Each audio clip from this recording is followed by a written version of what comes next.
I've been waiting all week for some SFL action. On a big screen, I feel like I'm Ashley Jackson. Quarterback sneak, 4th and 3, man, what's happening? Touchdown, championships trying to stack up. I've been waiting all week for some SFL action. On a big screen, I feel like I'm Ashley Jackson. Quarterback sneak, 4th and 3, man, what's happening? Touchdown, championships trying to stack up. Rushing like a bullet into the end zone. Defense, hold up, no scoring in the red zone. Throw it up, pick 6, I feel like I'm Josh Rowe. Throwing dimes over the shoulder, think I'm Jack Winmo. I need me back to back, trying to be like Vulture. Cause a storm, cause I'm mighty, it's in the culture. Esports TV, YouTube, Twitch, SFL live tuning, you don't wanna miss. I've been waiting all week for some SFL action. On a big screen, I feel like I'm Ashley Jackson. Quarterback sneak, 4th and 3, man, what's happening? Touchdown, championships trying to stack up. I've been waiting all week for some SFL action. On a big screen, I feel like I'm Ashley Jackson. Quarterback sneak, 4th and 3,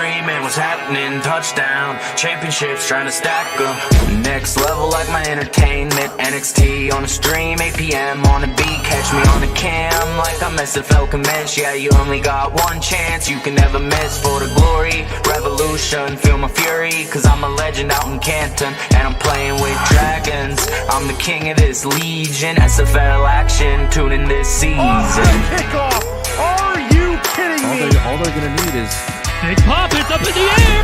Oh, there you go! That's the kickoff that he's gonna win! He's gonna go! Taser power! Touchdown! I've been waiting all week for some SFL action. On a big screen, I feel like I'm Ashley Jackson. Quarterback sneak, 4th and 3, man, what's happening? Touchdown, championships trying to stack up. I've been waiting all week for some SFL action. On a big screen, I feel like I'm Ashley Jackson. Quarterback sneak, 4th and 3, man, what's happening? Touchdown, championships trying to stack up. And welcome to the SFL studios. Along with Mike St. Green, I'm Cameron Irvine. And today is SFL Game Day here on Next Level Sports, presented by APM Music. It's week number 13 of our 19th season. Charleston Predators, Minnesota Legend this afternoon. Good afternoon, Mike. Good afternoon, good evening, Cam. Great to be here. Man, we already halfway through that week 13, as you talked about, and it's been amazing so far, and I'm looking forward to the second half of week 13. Yeah, I haven't seen too much excitement going on in the sports world today, so, let's see if we can turn the dial up a little here this afternoon. All right, so this game, very interesting. Minnesota, you saw them on Next Level Sports last week. They get another huge victory over DC. They're on fire, 6-4.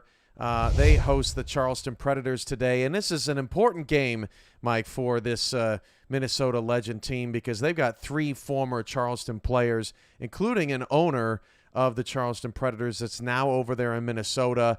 And while Charleston has not had the season they were hoping for after back-to-back years with playoff wins, they certainly do not want to see their former players beat them down today on national television. Yeah, they definitely don't want to do that, Cam. And Minnesota, as you mentioned, is a huge game for them. And Charleston, a lot of roster turnover in the offseason. They just so happen to end up in Minnesota, as you mentioned, former ownership over there in Minnesota as well. And the Legend, man, they're trying to become legendary with this run that they're on towards the end of the season. They've beaten DC. They knocked off Baltimore, and now they're trying to continue that win streak with a huge win over the Predators this afternoon. Charleston has been a playoff staple over the last couple of seasons. Mike, what has gone wrong with the Predators? It's kind of hard to put your finger on it. They have had a bunch of injuries, but they just haven't looked the same. Yeah, I think we've seen a lot of what we've accustomed to seeing from them offensively that we've seen in the past. But one thing that I've noticed about the Predators this season, Cam, the defense has been kind of lacking. They've been giving up a ton of points throughout the course of the season, which in turn has put a lot of pressure on that offense, which typically likes to keep it close to the vest and win a lot of close games. But the defense hasn't really been doing them any favors, and they have been getting into a lot of high-scoring shootouts, and that's not favorable to what the Predators typically like to do. One note on that, Mike. Charleston last season had the best run defense in the SFL. This season, they have the worst run defense in the SFL. You don't often see a best to worst in a statistical category like that. But good news for Charleston is that Minnesota is not one of the better teams running the football. They're very efficient. They use Colin Hart in a lot of different diverse ways, but maybe this matchup isn't as bad as it could be for Charleston here today.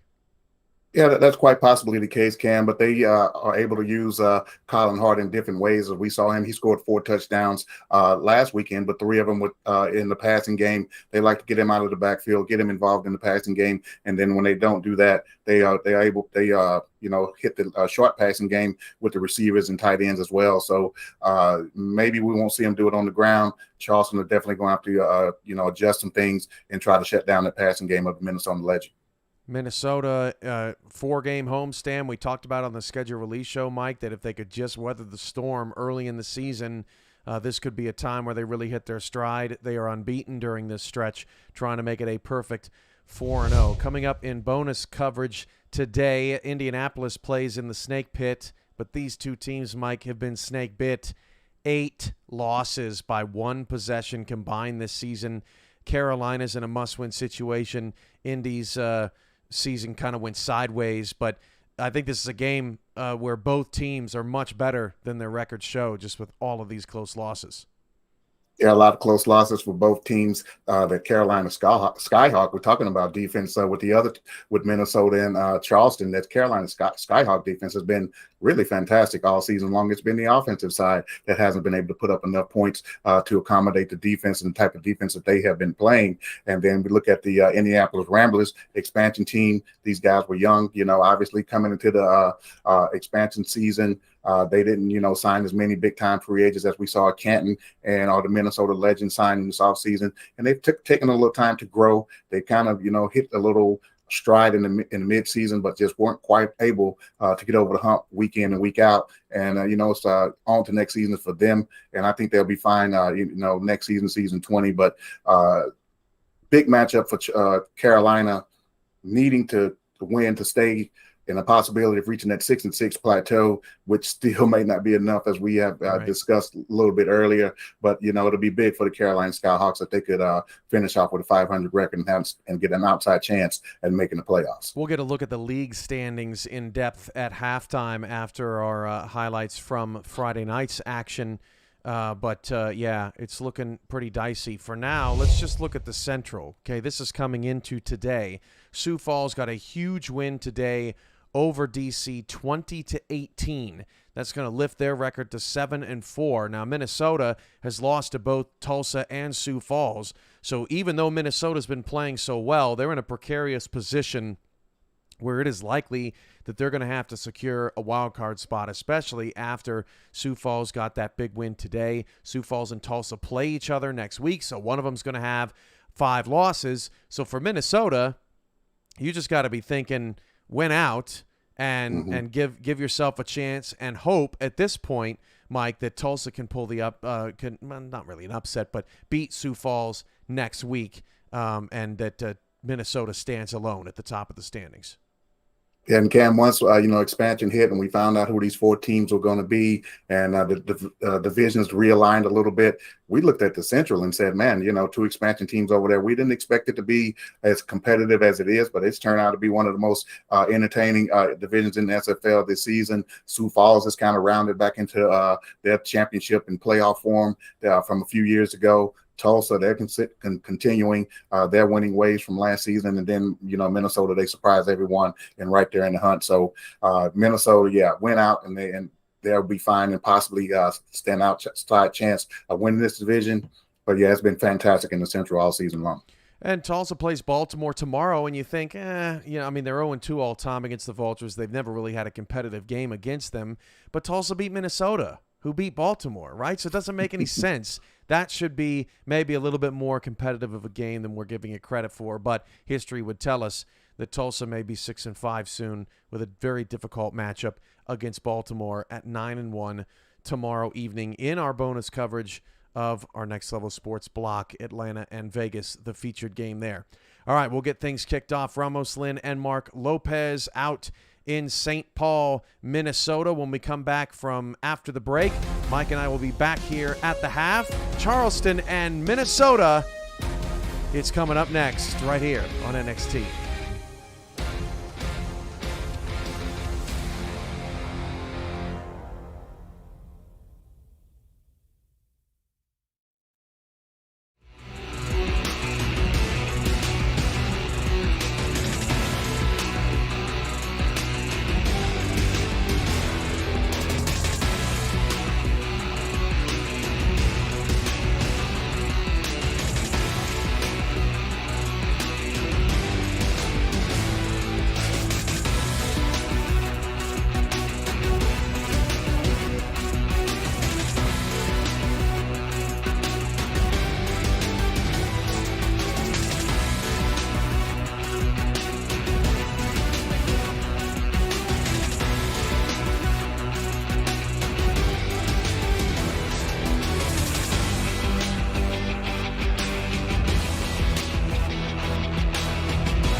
Next Level Sports welcomes you to the following presentation of the Simulation Football League.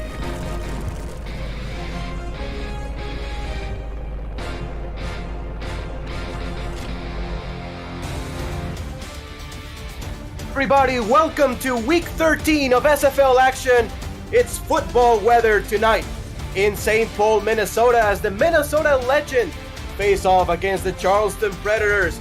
I'm your play-by-play commentator, Ramos Ling. Alongside me in the booth is none other than my main man, Mark Lopez. And Mark, a Minnesota Legend team that has beaten some giants in this SFL season, beaten the Baltimore Vultures as well as the BC Dragons. What do they need to do to stand their ground here at home? Well, they've definitely got to. First and foremost, it's a home game. All eyes on them as they try to stay within playoff position.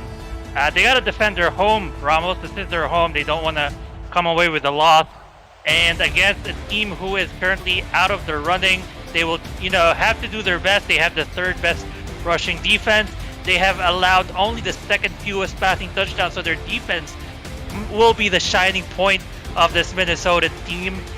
Will Charleston be able to prove more of a challenge for them, or will Minnesota be able to hang on? I think it's going to be an important game for them. A lot of teams with 6-4 records have won this week, them being in that 6-4 tie, looking for a win here and possibly a win towards the playoffs.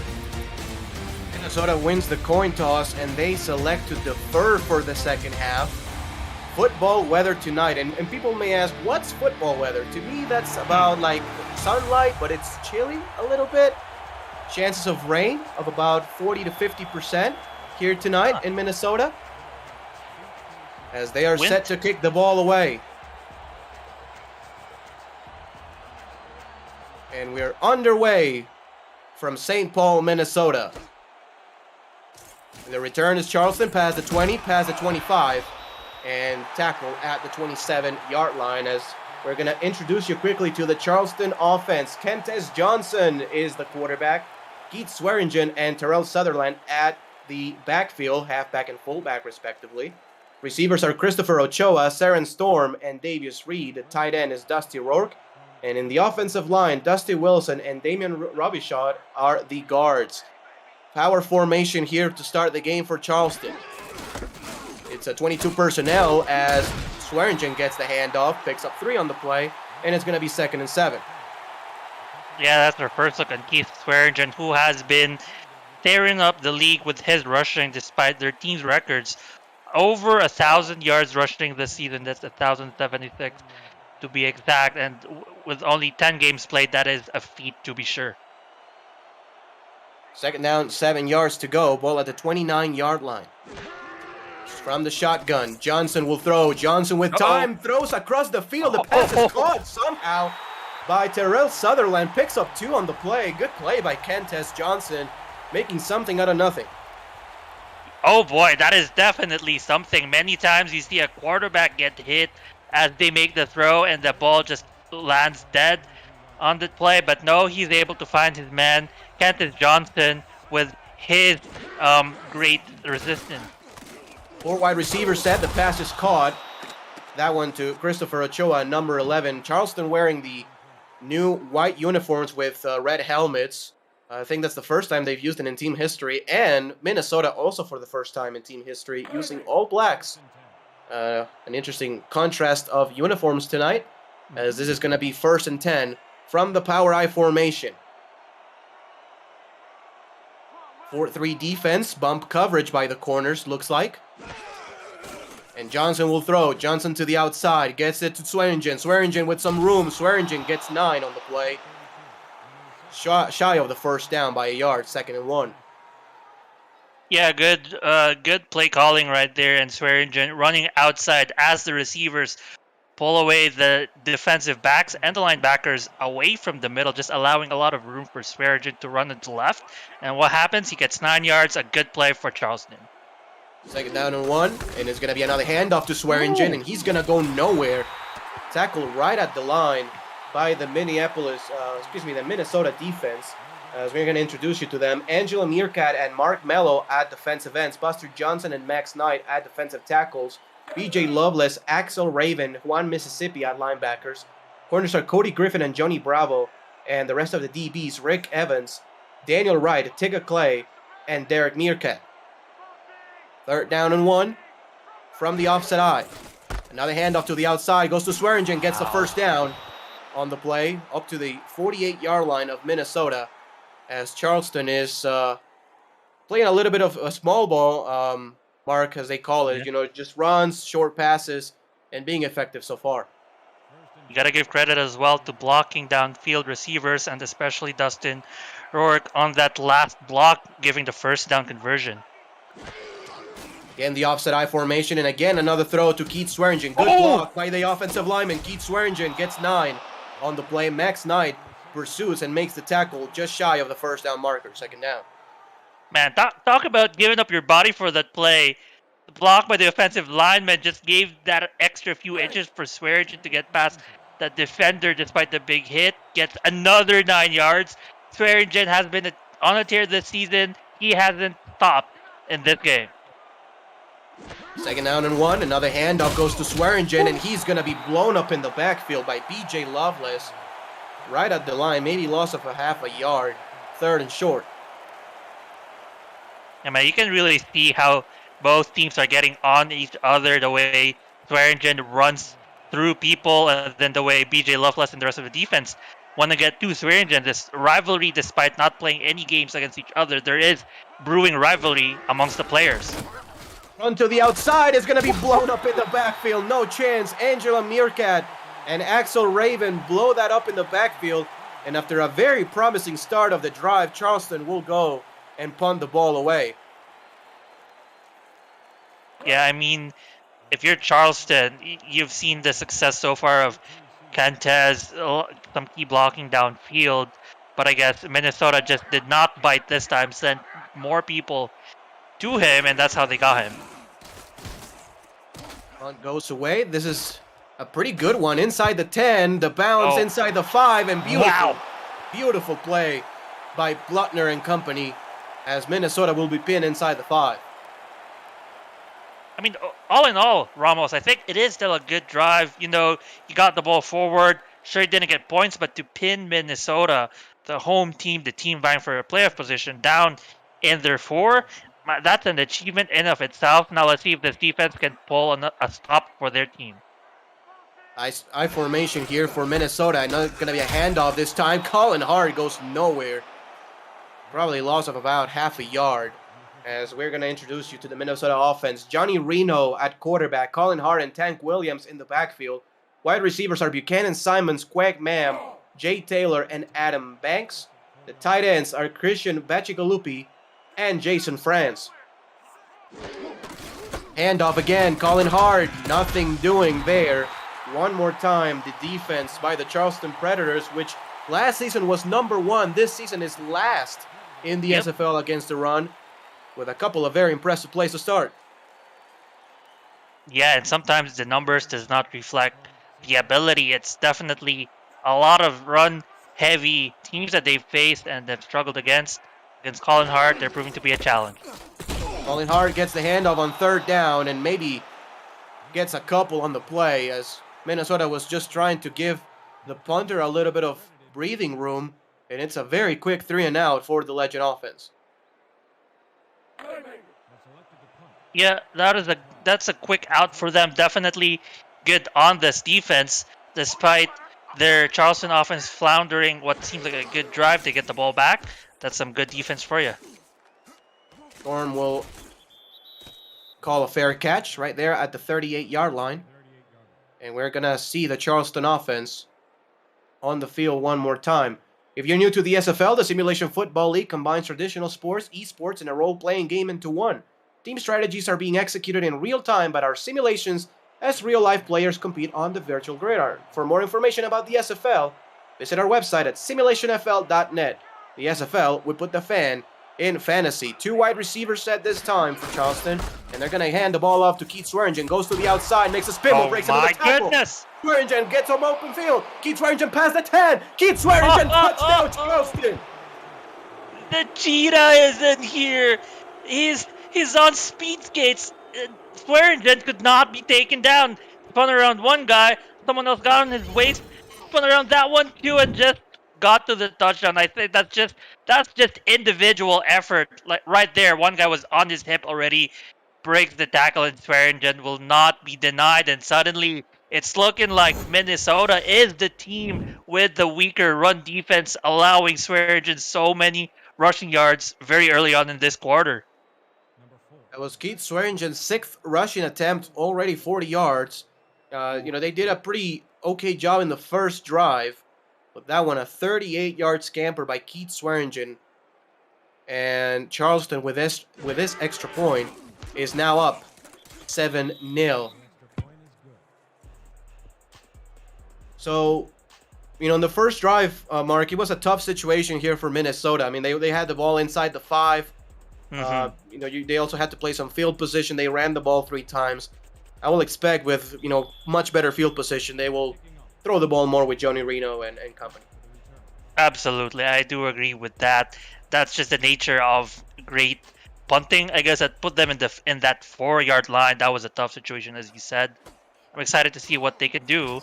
The things that they have been doing this season, which is passing it through the air. Adam Banks returns this one to the 25-yard line. Let's introduce you to the Charleston defense. We didn't have a chance on the previous drive. Thomas Matthews and John Lawley at defensive ends. Mar Rivers and Robert Cherry are the defensive tackles. At linebackers, A. Singletary, Kevin Brackett, Jack Brown, and Eric Hammer. The corners are Jacob Clear, Mark Martin, and Sam Blotner. And the safeties are Ricky Thornton and Joan Stemango. 1st and 10 with the ball at the 25-yard line. They're going to throw. Reno passes to the outside. Colin Hart, nothing doing, maybe a couple yards. But Eric Hammer and company are just keying on Hart, and just there's nothing there, man. Yeah, there does not seem to be anything there. Charleston doing their homework against, Colin Hart, who has the 5th most receptions amongst all receivers, despite being a halfback, has over the 84 receptions in the season. That's plenty, so they target him in the pass play early in this game. 2nd down, 8 yards to go with the ball at the 27-yard line. Shotgun formation for the first time here in Minnesota. To pass, Reno passes deep, and the pass is going to be knocked away and picked off. Oh. Picked off by Charleston, being returned to the 48-yard line, and this is a dream start for the Charleston defense. A dream start for Charleston. A nightmare start for Minnesota. After just a 3-and-out, turn the ball over in 2 plays. And boy, that was some good coverage. 2-man bracketing your receiver. And that is a tough pass to even think of throwing, Ramos, and that's just overall great defense. Ricky Thornton, one of 5 former league all-star players back in season 15 with Tulsa. To pass, and the pass is going to be picked off. Throw it right back. They return past the 50 to the 48. And, man, Rick Evans gets that interception. Oh, man, that's a bad throw. Yep. No, I agree. It is a bad throw, and after a dream start, that just sobered everyone up. Everyone's awake, and the ball's back in Minnesota's hands. As if the last few plays did not happen. Here we go again, Minnesota.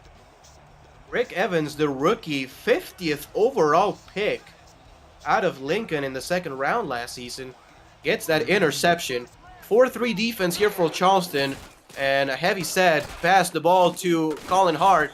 Colin Hart is getting nothing on the outside as Eric Hammer gets another tackle. And you can really see how they're targeting that play. Both Eric Hammer and Ricky Thornton just sprinting out to Colin Hart early on in that play. So that is a very much expected route. A pass to Colin Hart, very much expected. And when you expect the play to happen, you can stop it early. It became a 0-yard play. Twin receivers on the top of the screen. The pass to the outside. Colin Hart cannot stay in bounds. Very unfortunate as Johnny Reno struggling early. Only 3 passing yards and an interception so far. 3rd and 10. And Charleston defenders are really jumping on those short passes to Colin Hart on those lateral pass, not lateral, but sideways passes. to Colin Hart. They know that Reno really wants to throw to Colin early on in the set of downs. 3rd down and 10. Reno to throw to the outside. Simons nowhere near the sticks. 4th down and 6 coming up, and it's going to be another punt for the Legend. Ooh, really struggling with the offense. I guess, when you get your first early plays, first 2 plays of your downs, and you only yield 0 net yards, it really sets you in a tough position where you try to settle for 3rd and long.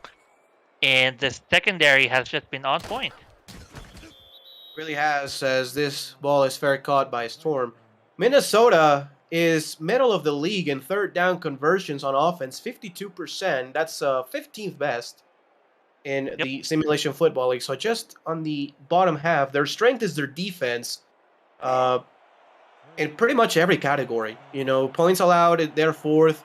Rushing yards allowed per game, they're 3rd. Allowed passing touchdowns, 2nd best. This is a team that is led by the defense. So far, 7-0 for Charleston. The pass is going to be incomplete. Storm trying to make that catch. 2nd down and 10. Yep, and there is the defense showing its teeth right there against a short pass play. Although in passing, they are about the 14th place within the league in terms of pass yards allowed per game. However, where they shine against the pass is against passing touchdowns. As we mentioned earlier, allowed the 2nd fewest passing touchdowns in 10 games, only allowing 13. Johnson to throw, the pass to Swearingen. Swearingen makes a spin move, breaks a tackle, and gets 9 on the play. 3rd down and 1, a really good play by the Charleston offense, making it a 3rd and short. And if Swearingen has not yet put his mark on this game, if you didn't think so yet, now for sure he has. With that short pass play to him, he did what Colin Hart could not do in 5 attempts, break away for 5 or more yards. 3rd down and 1. The ball at the 20-yard line. It's a long one, and Keith Swearingen to pass it easily. 5-yard pickup on the play, 1st and 10. Yep, easily definitely is a description of that. Ruthlessly, as he just runs down a tiny gap. All he needs is a split second. He is on fire. 1st down and 10. Ball at the 25-yard line. Split backs formation for Charleston.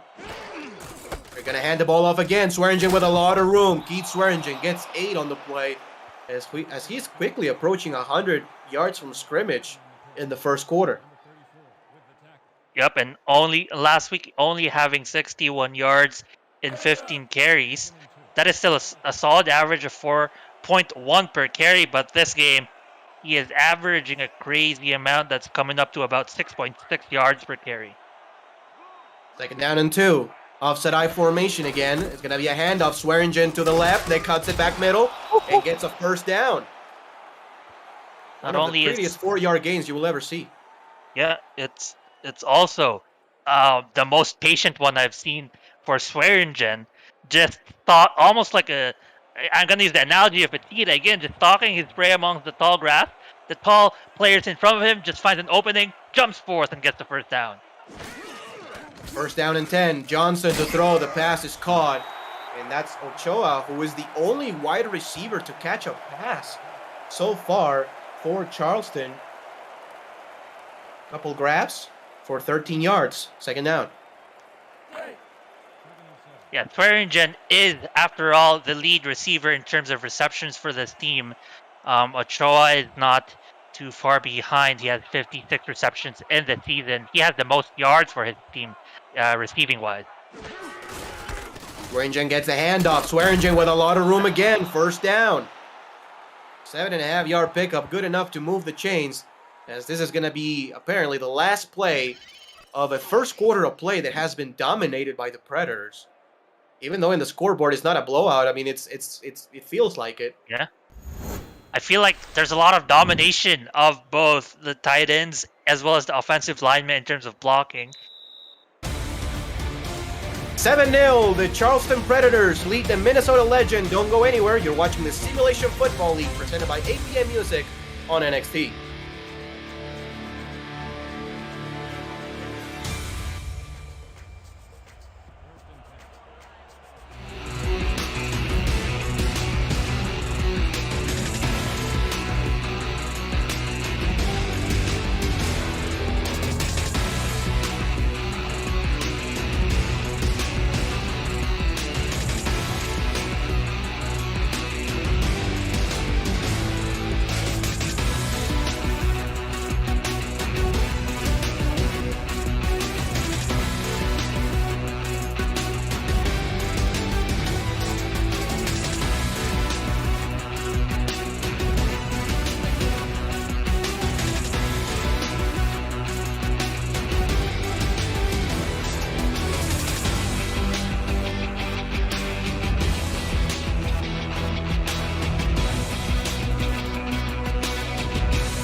Here in St. Paul, Minnesota, it's the Simulation Football League presented by APM Music.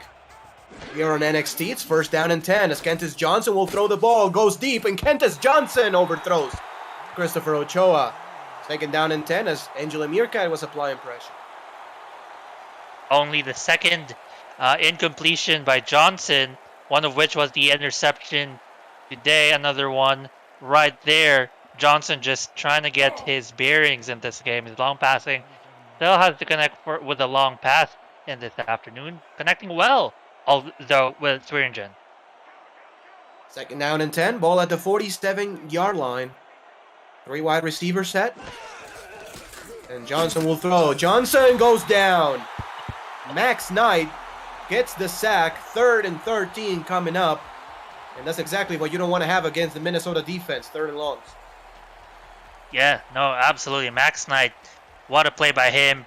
That is his 8th sack. Well, a total of 8.5 sacks in the season. That's plus 1 more for his career and for his season. 3rd down and 13. Looks like 2-man. Johnson will throw a pass middle. The pass is knocked away and picked off. That's exactly what you don't want to have 3rd and longs. Being returned to the 35, past the 30. Derek Meerkat gets it to the 25-yard line. And the former Aztec gets the Minnesota legend a first down and 10. And Darren Storm making what would have been a pick 6 saving touchdown. And boy, what an interception that was. After a very promising start, powered by Keith Swearingen, as soon as they went with the deep ball, the complexion changed, and we've had 2 pass deflections. This second pass deflection led into an interception. By far the best field position for Minnesota so far in this game. Plus 25 at the plus 25-yard line. 1st and 10 from the heavy eye. Handoff goes to Colin Hart up the middle. Colin Hart gets stuck, but finds his way for the touchdown. I swear to you, he was stuck for like 5 full seconds, man. I thought he was chained down. There was like 5 bodies in front of him, and he just phased through them like a ghost. Like, where is he? And then he just pops out of the massive black uniform. There he is. Touchdown. Colin Hart, after a slow start, burst into the scene, into this game with a touchdown. Colin Hart, a 25-yard rushing touchdown after he had been absolutely shut down in the first quarter. Yeah. And just like that, Minnesota will tie the game with an extra point. He was shut down running, he was shut down in his receiving, and not shut down in this one play. 7-7, Minnesota and Charleston. Charleston trying to spoil the party. They're thinking of next season. But Minnesota, after, especially with their strength of victory, really a candidate to still perhaps win the division. If not for sure, get a playoff spot as a wild card. As the kick goes away, and Storm will return it past the 20 and to the 25, past the 25 to the 27. A good spin move and a decent play by the Minnesota special teams unit. That was scared for about a second. So, the key here for Charleston, Mark, is to be ahead of the sticks. You cannot have 2nd and longs, 3rd and longs, because this Minnesota defense is just too good. You need to make it a 2nd and short, 3rd and short as much as possible. Passing the ball to Keith Swearingen, that works for a pickup of 6 yards, 2nd and 4. Absolutely, that is the thing that has been working for them. You can see there, 46 yards by Johnson. A majority of those yards have been to Swearingen. Swearingen, on those short receptions, have been able to gain 3, 4, 5 more yards after the catch, and that has been his value in this game plenty of time. High formation here for Charleston. And they will throw. Again to Swearingen. Swearingen with a couple of blockers that didn't get far enough to the outside. 3rd and 5 coming up. Good tackle made by Griffin and company.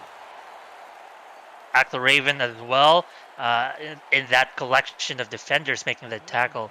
And Swearingen might be slowing down a bit, but on your point, Ramos, they are not behind the sticks this time. Third and medium probably can do this. Swearingen with a handoff on 3rd and 5. Gets the first down easily. That fooled everybody, including obviously the Minnesota defense. A great run, great play call, first down. I mean, I saw blockers. I think that was tight end Dustin as well. Man, I swear to you, the key of the Charleston success so far in the first half has been Terrell Sutherland. He absolutely pancaked Loveless on that one. And he's been just tremendous in run blocking all game long. 1st and 10 with the ball at the 42-yard line. From the shotgun. To throw. Johnson with time. Runs out of time and almost throws a pick. Axel Raven almost had a pick 6 in his hands. And it's 2nd and long. Yeah, Axel Raven really smelling that one. He was hawking on that ball. Jumping on it right here as he saw the pass leave Johnson's hands. Could have been the pick, Ramos. Could have been the pick. It really could have. As, yeah, he jumped that one. Very, very close. So here on 2nd down and 10, you know, what you want is to make it 3rd and short. You know, obviously, if you can get a first down here, it's going to be great. But what you want most than anything is trying to make it a 3rd and 4, 3rd and 5. That way you have a much better shot. Shotgun formation for Kentes Johnson. He will throw. Johnson goes deep. Johnson throws another pick. B.J. Loveless has that one to the 44-yard line. And that's just not working. Nope. Saren Storm is also injured on the play. Adding insult to literally injury. That is a painful turn of events. Man, this passing game has been destroyed, and I'm surprised that they went back to it against, you know, this Minnesota secondary has been on point. Rick Evans had an interception, another interception now for Loveless, and 3 interceptions total already. 1st down and 10 with the ball at the 44-yard line. Offside I formation and a tight end split out as a Y end. To pass, Raven goes deep, and the pass is going to be caught. Pass it. Pass. Tackle at 4. Touchdown saving tackle right there. But boy, did this play break down for the defense. Where was the coverage? Look at this. Several yards. I think that's 5 yards ahead of the defender right here. And just catching up to him to save that touchdown. Uh-oh. Charleston, watch out for this play. Yep. And I say Raven, I meant Reno. I mean Raven, Reno, Ramos, all the same last name. 1st and goal. Ball at the 4. Hand off. Colin Hard up the middle. Colin Hard gets in. Touchdown. Touchdown, Minnesota. Yeah, there you go, Minnesota. Had a couple, maybe 3 slow drives early on. 2 punts and an interception. And then suddenly 2 drives in a row. 2 touchdowns. And look at this. The drive prior to this, where they were set in good field position. Why were they in good field position? Guess what? It was an interception. Same thing here. Uh-oh, but now they're challenging. Charleston thinks it was not a touchdown. It's very close, and they may have a case here. On first glance, it was really close. The referees did mark a touchdown, of course. And we're going to take a look at the replay. I want to hear your thoughts here. Let's see if we can get a better angle than this one. Ooh, I wonder if the ball broke the plane at all. When he went down, might have had a foot over the line. Oh. Coach Clear wins the challenge as Colin Hart does not get past the end line. I mean, from the angle that we got, it wasn't very clear, but the referees got the VIP angles, right? They got the premium angles. You could say Jacob Clear had the clear angle. Yeah, exactly. Watch out. It's a very soft box here. It's not a goal line defense. They're going to throw Reno fast to the outside. No! And he throws an almost interception. It's an incompletion. I don't know how that wasn't picked off. It's going to be 3rd and goal inside the 1. But that's a crazy pass. Oh my, that is crazy indeed. From a run that could have been a touchdown to what would almost have been an interception. And I tell you what, if that was picked off, there was no black uniforms in front of those defenders. Could have been the pick six. Still a very soft box, power formation. They have to give it to Colin Hart, right? They do. Colin Hart, touchdown. Oh, for sure. Touchdown legend. Without a doubt. I'm going to go back to my point earlier that this is a touchdown following their second interception in a row. Two of three interceptions resulting in a touchdown. Boy, if you want to say the defense has been carrying this team, for sure, their defense has been powering their offense. Minnesota's drive highlighted by Jay Taylor's 52-yard completion. The former Charleston Predator puts the ball inside the red zone. Minnesota capitalizes a few plays later, and it's 14-7 Legend. The only two wide receivers who have caught a pass, or tight ends for that matter, for Minnesota, former Predator players. Jay Taylor with a 52-yard catch. Buchanan Simon has a catch for 7 yards. Yeah, not a lot of spreading the ball around. Running backs and halfbacks have been the star of this game. As the kick is up in the air. A short one, fielded at about the 8-yard line. On the return is going to be Ochoa. Ochoa gets it to the 26-yard line. And that's where Charleston will start yet another drive. Charleston started the game pretty hot, Mark, 7-0 to start the game, and have since gone cold, allowing 14 points in a row. But they have the offense with about 7.5 minutes left in the first half. Yeah. A literal feeder of a defense, forcing 3 turnovers against Charleston. First down and 10 to throw. The pass, Swearingen again. Swearingen runs out of real estate.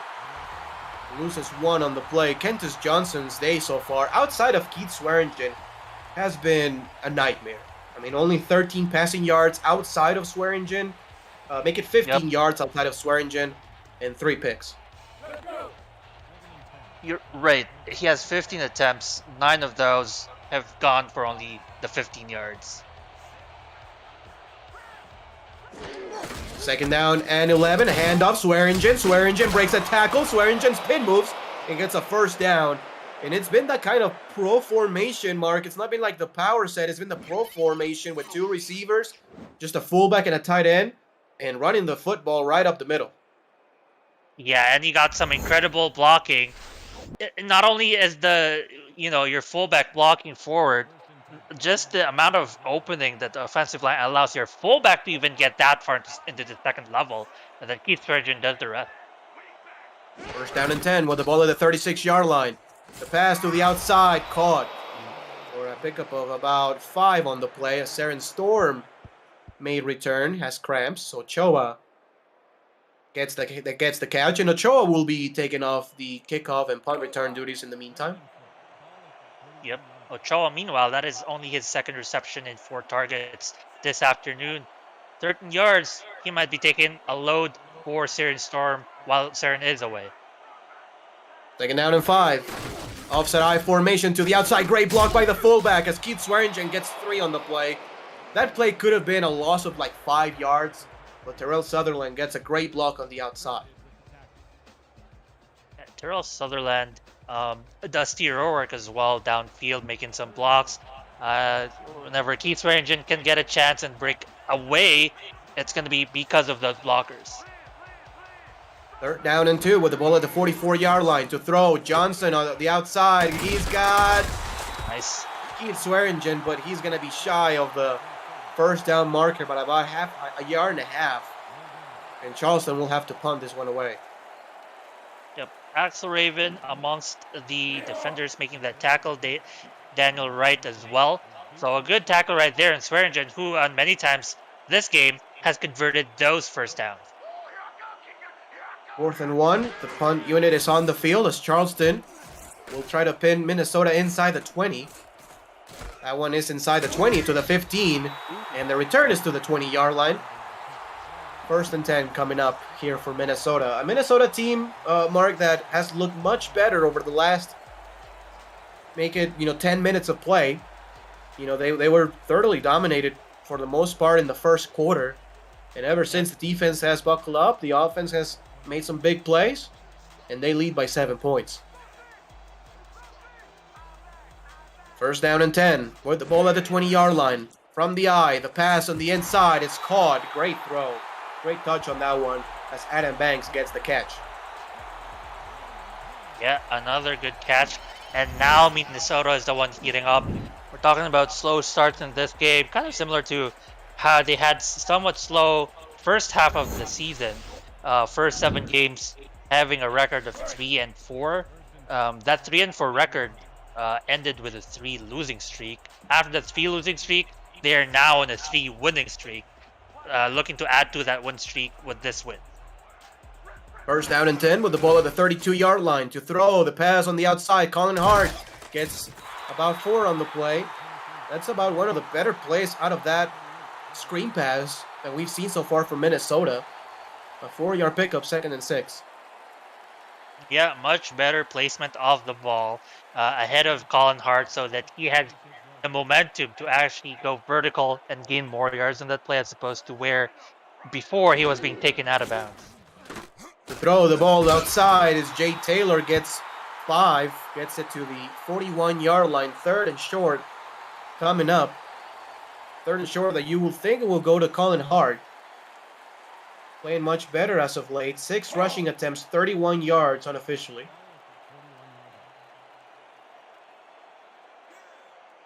It very much could go to him. Yeah, from the power formation is the power eye. 4-3 defense showing a blitz. They come with the blitz, and Colin Hart gets a first down to the right side. Charleston blitz to the left side. Move of the chains.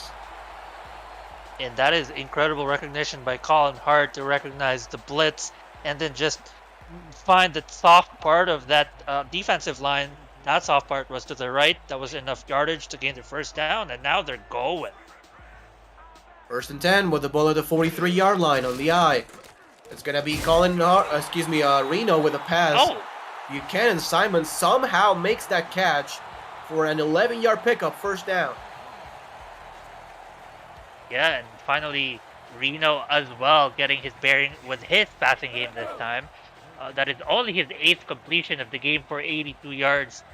So correct that. With this one, it's the 9th completion for 93 yards. Finally starting to heat up. Shotgun formation with 4 wide receivers. Reno to throw. Reno has this land pattern incomplete. Good play by the defense. And it's going to be 2nd and 10. That looked like Ricky Thornton once again with a pass deflection, already having an interception early on in the first quarter. Adds a pass deflection right there. Thank you, Johnny Reno. Are you heating up too much? Let me cool you down for a second. Sit back, right back down. 5 wide receivers set. Look for a deep post route here if they want to go with something explosive. There it is, a deep post route. The pass picked off. They were ready for it. John Stamengo making the return past the 50. John Stamengo can go to the 40, to the 35, the 30, past the 20. Here's the defender came backwards, made a block on the receiver, and I think that slowed down Stamengo's progress a little bit, Mark. Yeah, John Stamengo was probably shocked that he had the teammate rushing in his direction, and he might have slowed him down. And that blocker, he could have blocked. He could have made another block here instead of that one. But boy, what an interception! What a return! Almost a pick 6. But I tell you what, that was an incredible play. You called the post route and the deep pass. You were ready for it. Charleston was ready for it as well. From the I formation, just like that, Charleston in the red zone. First and 10, Johnson will throw, Swearingen breaks a tackle and gets sideswiped for a 3-yard pickup. The SFL Weekly Fantasy Contest is officially up and running. Think you can draft the best team every week while staying under the salary cap? Or maybe you just want to enhance your SFL experience? Free to play, no season-long commitment, and a new contest opens every week on Tuesday night. Join now and show out your fantasy skills to the rest of the league. Contact Jack Wall, Stephen Hacker, on Hunter Norwood to join today. The pass to Keith Swearingen gets probably 2, and it's going to be a 3rd and 5. We'll be right back. You're watching the Simulation Football League presented by APM Music on NXT.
Back in St. Paul, Minnesota, 14-7, Minnesota leads Charleston, but Charleston is at the 9-yard line with a 3rd and 5 on the outside. Swearingen doesn't break the tackle.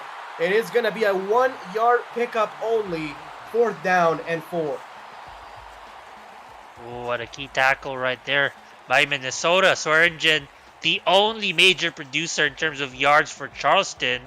And with this being forced a field goal, setting them back, potentially they're going to be down by 4 points. And when you're behind Ramos and you have a deep passing, game that is as atrocious as Charleston this afternoon, it's going to be difficult to try to play catch up. For sure. 4th and 4, the special teams unit leaving this play clock to go all the way down to 2 seconds. It's going to be good.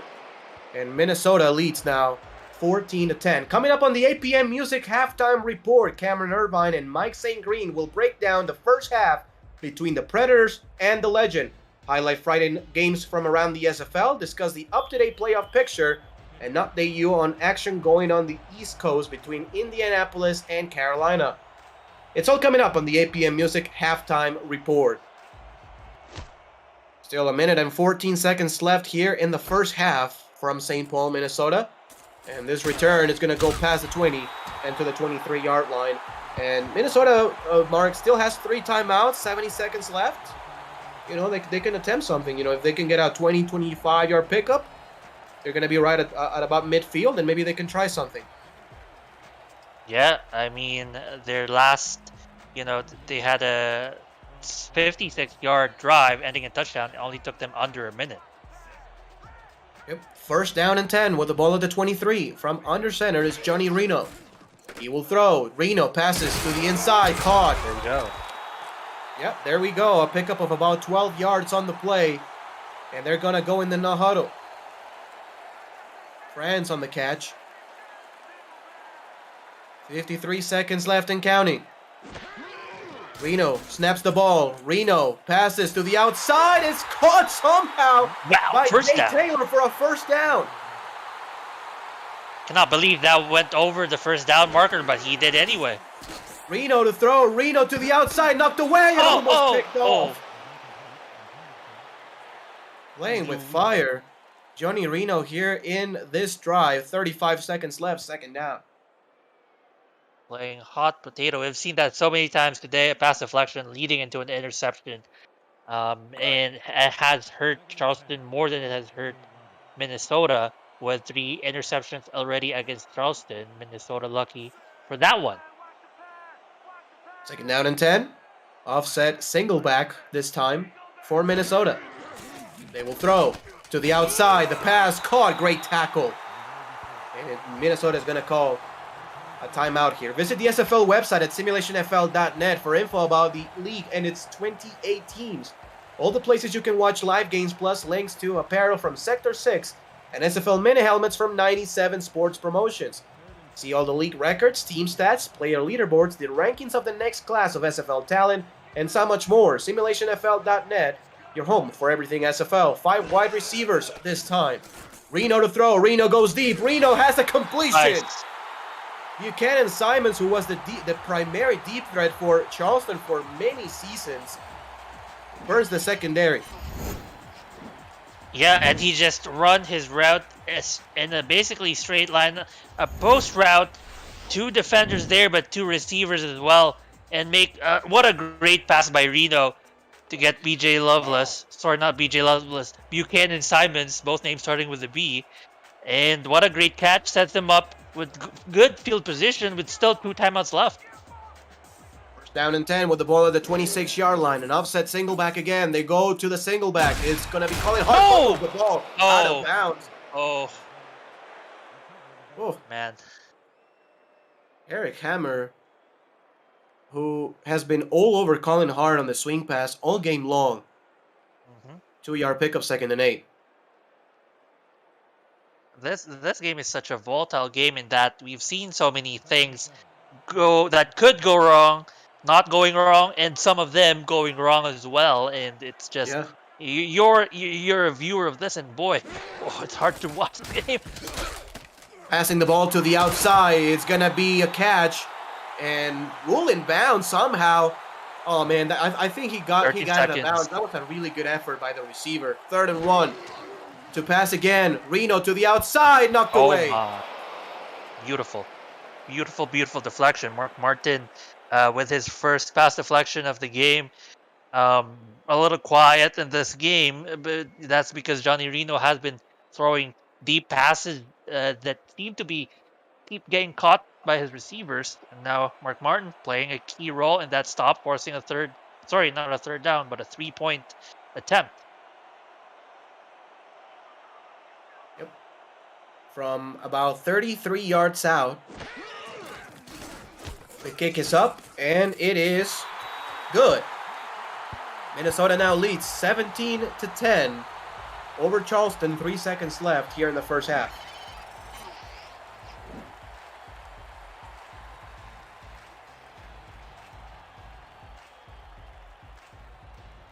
Mickey Melillo, 2nd overall pick of the previous draft by Minnesota. I think it's right there with Pate Pate, the highest pick kickers in SFL draft history. We'll have to check that one for you folks, but I'm pretty sure that's about accurate.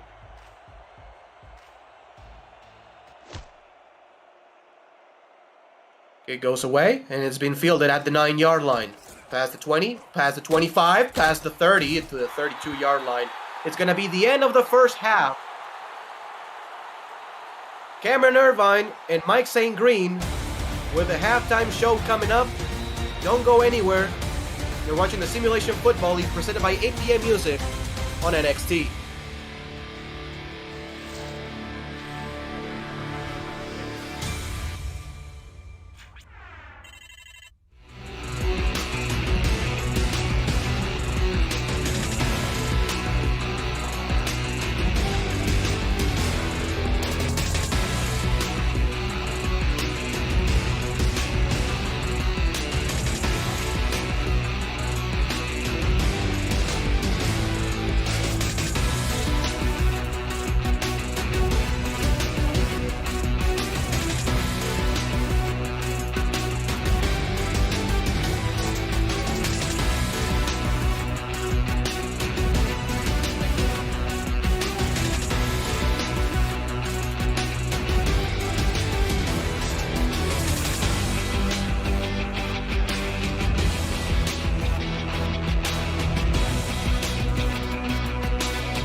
And welcome back to SFL Studios for the APM Music Halftime Report along with Mike St. Green. I'm Cameron Irvine. It's halftime, 17-10. Minnesota leads Charleston.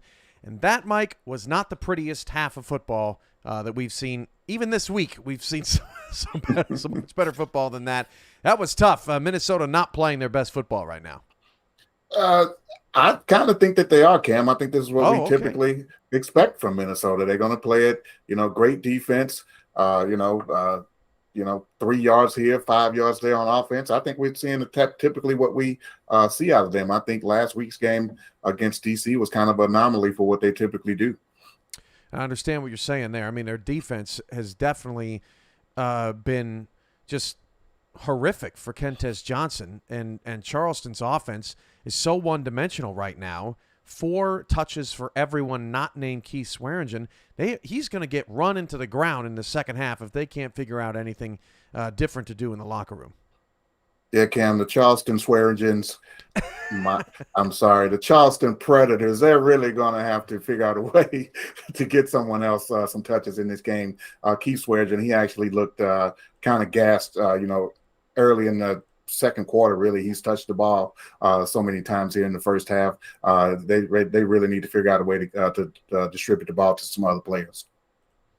Yeah, but all things considered, thanks to their defense, who's playing their best football here in the last month or so, they're hanging around. It's 17-10, and they're keeping things interesting, and we'll see what happens with them in the second half. Right now, it has been sluggish in Carolina. That game is as expected, Mike. Those are 2 very good defensive teams. Carolina does have a 7-0 lead thanks to a Matt South touchdown pass, but that game nearing halftime in Indianapolis has really not shown a lot of signs of life today. Yeah, now, Cam, I would call that an ugly game that we're seeing over there. Both defenses, but have actually stepped up and played well. We definitely have come accustomed to seeing that from the Skyhawks this season. Mario Luigi with a big touchdown catch to put the Skyhawks up from Matt South. And but yeah, it's been pretty much in between the 20s for the most part. Other than that. All right, we'll get to your updated playoff picture, but first, the best of Friday night in the SFL. Vancouver and Motor City in Detroit, and early on, opening drive, Mike, it's Phil Koss, and Motor City looked good. Yeah, Motor City was looking like the Motor City from week 1 and week 2 early in the season, created to Koss, and we saw that combination a lot in the first couple of weeks. Wearing their city uniforms, combining their old St. Louis Gladiators looks with Detroit's other pro football team. This pass is picked off by David Leathers, and he's out of there. 14-0 in the first quarter. Yeah, Detroit, Motor City, they were coming out trying to play spoiler in this game, and it looked like they may have been primed for the upset early on, going up 14-0 early in the game. Crowd certainly loved it, but enter Chris Curtis into the football game. He was magnifique as he gets his first touchdown there in the first quarter, makes it 14-7. And Vancouver would start to pile it quickly, but what a ball here to Curtis. Yeah, Chris Curtis with a great catch, keeping his toes in, scoring the ball for Vancouver, and they finally get on the board. Robert Redford, what a run, cuts back inside. One of the best plays of the week so far. Vancouver ties the game up at 14. Later in the first half, just before halftime, Chris Curtis, not sure if that's a touchdown or not, but officially it's number 2 for Curtis on the night, and just like that, that is Vancouver lead now 24-14 before the break. Here is a third. Chris Curtis, 34-14, almost 200 yards of offense for Vancouver's Chris Curtis, and the Legion take it. 41-24, they improve to 7-4. They win the Pacific Division for the 4th straight season. LA at Canton. This was a defensive battle, and Bob Funk, Mike, who leads the league in interceptions, gets his 12th here, and Canton's got a touchdown. Yeah, Bob Funk coming over from Portland. He's having an excellent season over there with the expansion Canton Classics, and big pick six right here to get the Classics up by 10. Funk would get a later one in the game, so now he leads the league with 13. You see the pink accents for cancer awareness for Canton on this night. LA I'm not sure that any team failed to meet expectations as much as them, Mike. If you remember when we were doing our season preview, as Johnson gets a touchdown here, goes up 17-0, we were talking about all that retention that Los Angeles had in this offseason and that they were going to be something big. Just before the half, they showed their potential. Sully Richardson to Chris Lee. Yeah, Sully Richardson right there with a nice strike to get the Lycans on the board, and they really needed that at that time, Cam. Final minute of the game, Sully Richardson converts this first down. LA's down 10, trying to make things interesting. But fast forward to 3rd and goal, and 15 seconds later, you got to throw this ball into the end zone, Mike, when you're down 10. And LA makes a mess of it. That's just been how their offense has been going this season. Canton keeps their slim playoff hopes alive. They win 23-16. Arizona at Fort Worth. This, if you want to see great football, this was great football. Steven Hacker catches a one-on-one ball. He's gone. Fort Worth's up 7-0 just like that. Yeah, Marcus Dunhill to Steven Hacker. They have really come on strong in the second half of the season. We saw more of it right there. How about Dunhill to Cade Stevens? 14-0, and a nice robot by Steven Hacker, by the way. I'd like to see you do a good robot like that, Mike. I don't think you got nothing. 14 to Zippo. Fort Worth dominating this game early, but Ashley Jackson said, I'm here too. Jay Hayden, nice catch. Didn't even realize how wide open he was. Gets it down to the 8. Yeah, Jay Hayden, man, he's one of the bigger wide receivers you're going to see in this league, Cam. You're switching over from tight end. Maybe he can drop a couple of pounds in the offseason, but a great play, pitch and catch right there from Ashley Jackson. DJ Moses in the red zone was dynamite in this one. He scores 14-7. Now, I don't know what that move was, but I can't do that. Outside to Jason Williams, he scores 21-14 at this point. Moses tacked on another touchdown earlier in the first half, and he's going to get another one here. His third of the game, 24-21, and Arizona's up. Yeah, when Arizona's able to get that running game together with DJ Moses and he can pound the rock and take some pressure off Ashley Jackson, this is what they typically like to do. This is prime Arizona Scorpion football right there. So now inside of a minute, Fort Worth gets in position for the game-winning field goal as time expires. It's blocked, and Arizona forces overtime. One of the craziest ways to end regulation in league history. Yeah, Cam, I go by the slogan, never leave it up to the kickers, but they were right there for a basic chip shot, and Arizona special teams came through the big play to get the block and to send it into overtime. So we go to overtime, and Arizona has new life. They win the coin toss. Old school, first score wins. Jackson steps up. No interceptions on this night after 6 in the last 2 weeks. Weston gets a first down. Over 400 yards of offense, 9 of 13 on third down conversions. Here's a 3rd down and 3 to get into closer field goal range. And Jackson nails Hayden. He drops it, makes everyone sweat in the stadium because now it's 47 yards from Cliff Allen. And Allen delivers. Kills it. Arizona, what a shocker. On the road. Looked like they were dead to rights. 27-24. That's the end of it. What a win for Arizona. So coming into today, Arizona, I feel like Vegas and Arizona, you're either 12 or you're 5. This has been going back and forth the last few weeks, but Arizona moves up to the 5 spot. Fort Worth loses their South Division lead. Now Mexico City's in the 4 spot. Now, to make things interesting, D.C. lost to Sioux Falls earlier today, 20-18. They're now just a half game ahead of Mexico City for the 3 seed. Also earlier today, because Sioux Falls got that win, they're now 7-4. So you only have, Mike, 3 teams without 7 wins in the top 12. If you're going to be 6-6, basically, that's it. That's all that's left. So you're hoping for Minnesota, Vegas, Houston to lose out to have an opportunity to get in with 6 wins. All these 4 and 6 teams, including Carolina, who's playing right now, hoping that is the result. But this is a crazy stacked top 12, probably the most stacked top 12 we've seen in a long time, Mike. Yeah, Cam, we were speculating even a couple of weeks ago, could it be a scenario where a 5-win team could win a division and possibly sneak into the playoffs? Now we're in a scenario where a 7-win team could possibly not make the playoffs, because that's how competitive it is at the top, how top-heavy it is. The cream is clearly rising to the top, and we're a top-heavy league this season, which typically is not the case. It's usually, very competitive towards the middle of the pack.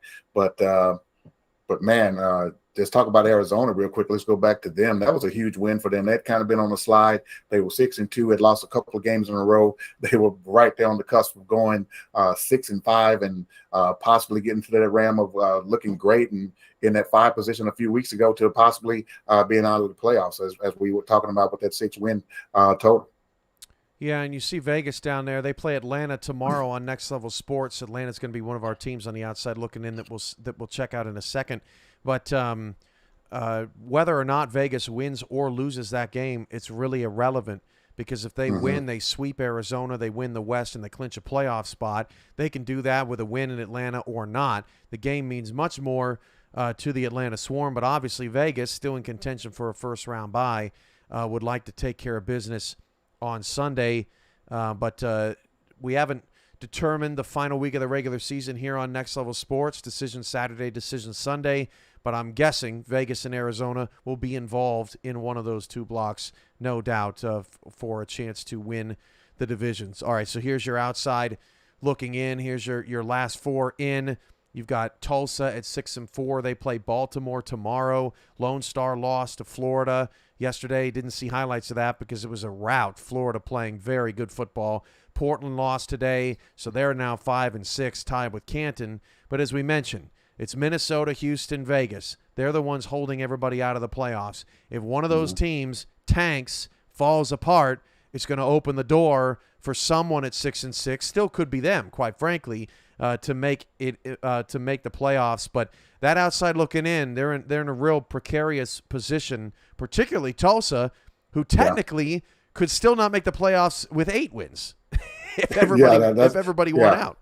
Yeah, that's quite a huge possibility, but they do have their work cut out for them. They have Baltimore tomorrow, which is a tough task. Yeah. But they're very capable of putting together a good game if they can get that running game going to probably give the Vultures some trouble.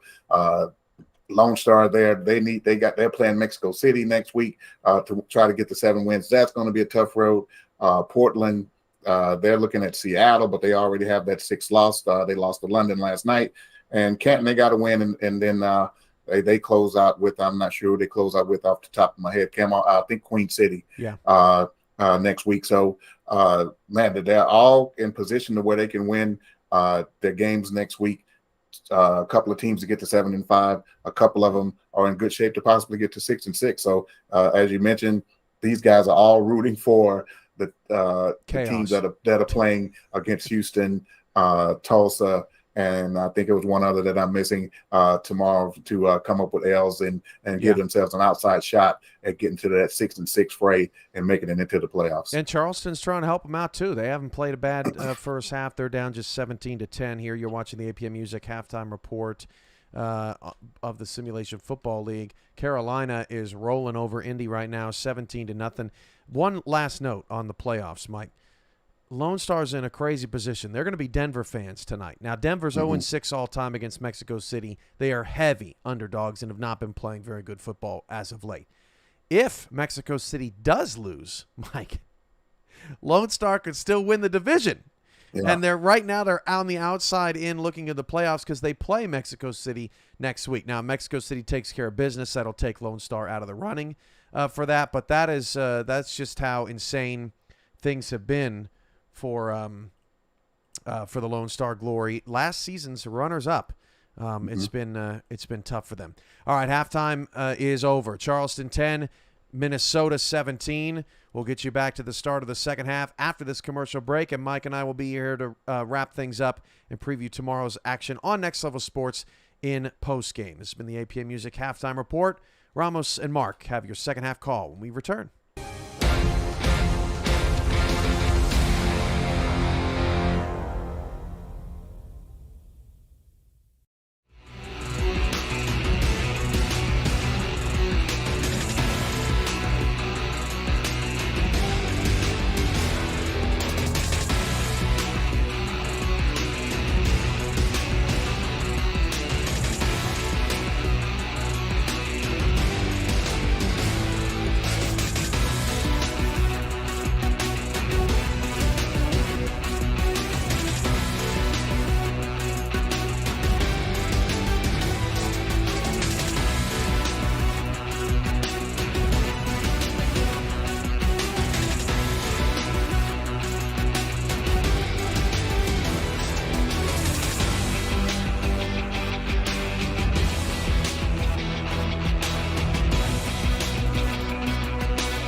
Back in St. Paul, Minnesota, the Minnesota Legend lead the Charleston Predators 17-10. Third quarter is about to get underway. And Mark, we have seen a Charleston Predators team that has been too Keith Swearingen reliant. The defense has kept it in the game, but you will think they have to spread the offense around a little bit more if they want to come back in this one. The return goes to the 24-yard line, and Minnesota will have the ball to start the half. Yeah, absolutely. This Charleston defense will have to stop over-relying on Swearingen. They have been struggling with the deep pass. They were hoping that their run game would open up their deep passing play. Not in this game, but Minnesota's offense is on the field this time. First down and 10 with the ball at the 24-yard line. Shotgun formation with two backs in the backfield. Reno to throw. Reno, the pass is going to be caught. Simons gets the catch for a pickup of 8 yards. 2nd and 2. And that is Simons' 4th catch and 7 targets. Over 50 yards already. Simons, very productive, productive weapon for Johnny Reno this afternoon and all season as well. One of the key weapons for Minnesota going off in the playoff. Hopefully. Yep, 2nd and 2. The pass by Reno caught by Hart, and he's going to be shy of the first down by about half a yard. It's going to be 3rd and 1 from the 33. I think that was Eric Hammer who just burst through a blocker and just hit Colin Hart straight to the ground. What a tackle right there, spearing him, shedding a block. Look for the swing pass again, maybe far sideline. No, it's going to be near sideline, but that's the swing. Oh. Colin Hart doesn't get anywhere near the first down. Eric Hammer, who's basically been one-on-one against Hart all game long, gets another tackle for a loss. And it almost looks unfair, Ramos. Like, look at the size difference between Hammer and Colin Hart. Once you get Eric Hammer on Colin Hart, it seems unfair, almost like a bear on the little deer. His last name is Hammer, but he's like the entire garage. He's so big. 4th and 3. And the return has been made by, I think Storm is back in the game after he had some cramps. Yep, he is back in the game. 1st and 10 for Charleston. And they need somebody like Saren Storm here, Mark, because, again, the offense has been too Keith Swearingen reliant. He needs to get involved. Absolutely. Although they have been trying to get him involved. We saw there, you can see at the bottom of your screen, 4 targets already, but none of them caught for any yardage. First down and 10 with the ball at the 34-yard line. Johnson to throw. Johnson passes to the outside. That one is caught for a pickup of 5 yards. It's Christopher Ochoa, who still is the only receiver other than Swearingen, and well, as well as the fullback, Terrell Sutherland, with a catch for Charleston. And although the total yardage of Kentis Johnson is only 56, he has been throwing them deep. Fortunately, at least half of them have been deflected, the other half intercepted. A handoff goes to Swearingen again, picks up about 1 on the play as VJ Loveless and Axel Raven, 2 of the best, one of the best linebacking corps in the Simulation Football League this season, combined for the stop. 3rd down and 4 from the near formation. Another handoff to Swearingen on 3rd down, and that's not going to go anywhere. A pickup of maybe 1 as Max Knight gets the tackle, 4th and 3, and Charleston will have to punt. Yeah, some adjustments made here defensively by Minnesota, not allowing any openings in the middle. Any opening previously was taken advantage of both by Sutherland and then Keith Swearingen. But as we can see in the last 2 plays, not even Sutherland made it past the line of scrimmage. 4th down and 3 with the punt. Fielded at about the 22-yard line and returned to the 24. And Minnesota will have the drive again. Now, this is a Minnesota team that offensively has been challenged this season. When you look at the overall numbers, they are 19th in points per game. They are top 10 in passing yards per game, but 24th in rushing yards. This game, 17 points, is on pace to what about, what they average approximately? Scully Hart gets the handoff and another crushing hit by a linebacker, a pickup of 2 yards. But, going back to my previous point, Mark, a Minnesota offense that has been challenged, but the defense has been so good. This team is 6-4 with a great chance at making a playoff spot. Yeah, absolutely. It's their ability to, they have a few takeaways under their belt. They have 21 takeaways, not the most in the league for sure, but just their yardage allowed per game has been stellar. 2nd down and 8. Reno to throw. Reno pump fakes. The pass to the middle is going to be knocked away and intercepted. Being returned past the 30 to the 28-yard line. And Minnesota's offense keeps giving Charleston opportunities to tie this game up. Already the 3rd interception against Johnny Reno, who early on in the second half seemed like he has been connecting on some of those passes. In fact, that has been a continuation of the end of the first half where he was making completions, and now suddenly another interception, bolstering this Charleston, offense, boosting their morale into hopefully a better drive than what they had on the first drive of this half. 1st down and 10 with the ball at the 28-yard line. An offset I formation for Charleston. And it's going to be another swing pass, looks like. Keith Swearingen breaks the tackle. Keith Swearingen past the 25 to the 21-yard line, making a 3-yard loss, converted to an 8-yard pickup. Keith Swearingen now 26 touches in this game. And already eclipsing 100 total yards. I believe, if my math is correct, that is 126 total yards unofficially. Well, with that updated run, it's actually 134 yards thanks to our statisticians. What an afternoon he has been having. There's going to be a handoff to Swearingen. 26th touch of the game goes for a 1st down. Keith Swearingen had 6 touchdowns, I believe, either 5 or 6 touchdowns in week 1 at the convention. And for about a week led the MVP discussion. Yep. A great back, can do it all. 1st and 10. Swearingen gets a handoff, goes to the outside. There's no blocking, and he loses 2 yards. As we're talking about Minnesota's offense struggling in terms of points, I think Charleston also has had similar struggles. Swearingen, you mentioned his first week was an incredible 5 or 6 touchdown week. Since then, he has a total of 7 touchdowns, so additional 1 or 2 in the weeks that followed. 2nd down and 12. Handoff, Swearingen. Swearingen to the inside, gets 3 on the play. 3rd down and 9 yards to go. Tricky situation for sure here for the Charleston offense. An offense that every time they've tried to go deep, it's been bad news. Yep.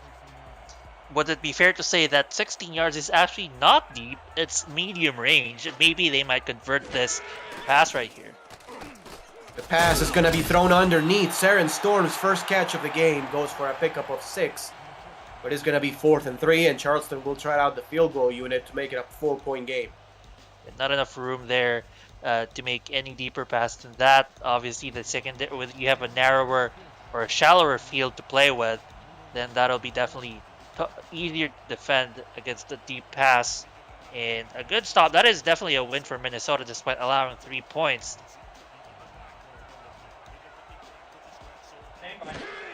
Fourth and 3, the kick is up, and it is good. Charleston now down only 4 points, 17-13. We'll be right back.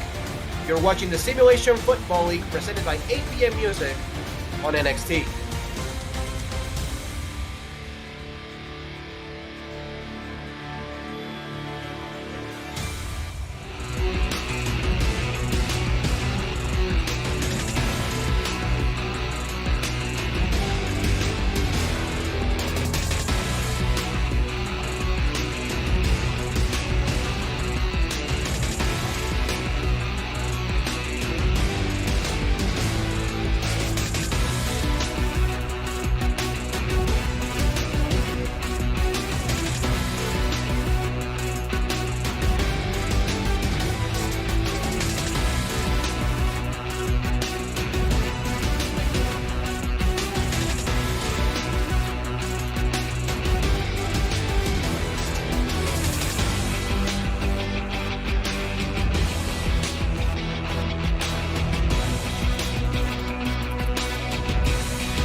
Back here in St. Paul, Minnesota, the Legend lead the Predators 17-13 as Minnesota will try again on offense. On the previous drive, Johnny Reno had his pass intercepted. Charleston capitalized with a field goal. This return is to the 24-yard line. And Mark, both quarterbacks have had a very, very rough day. Absolutely.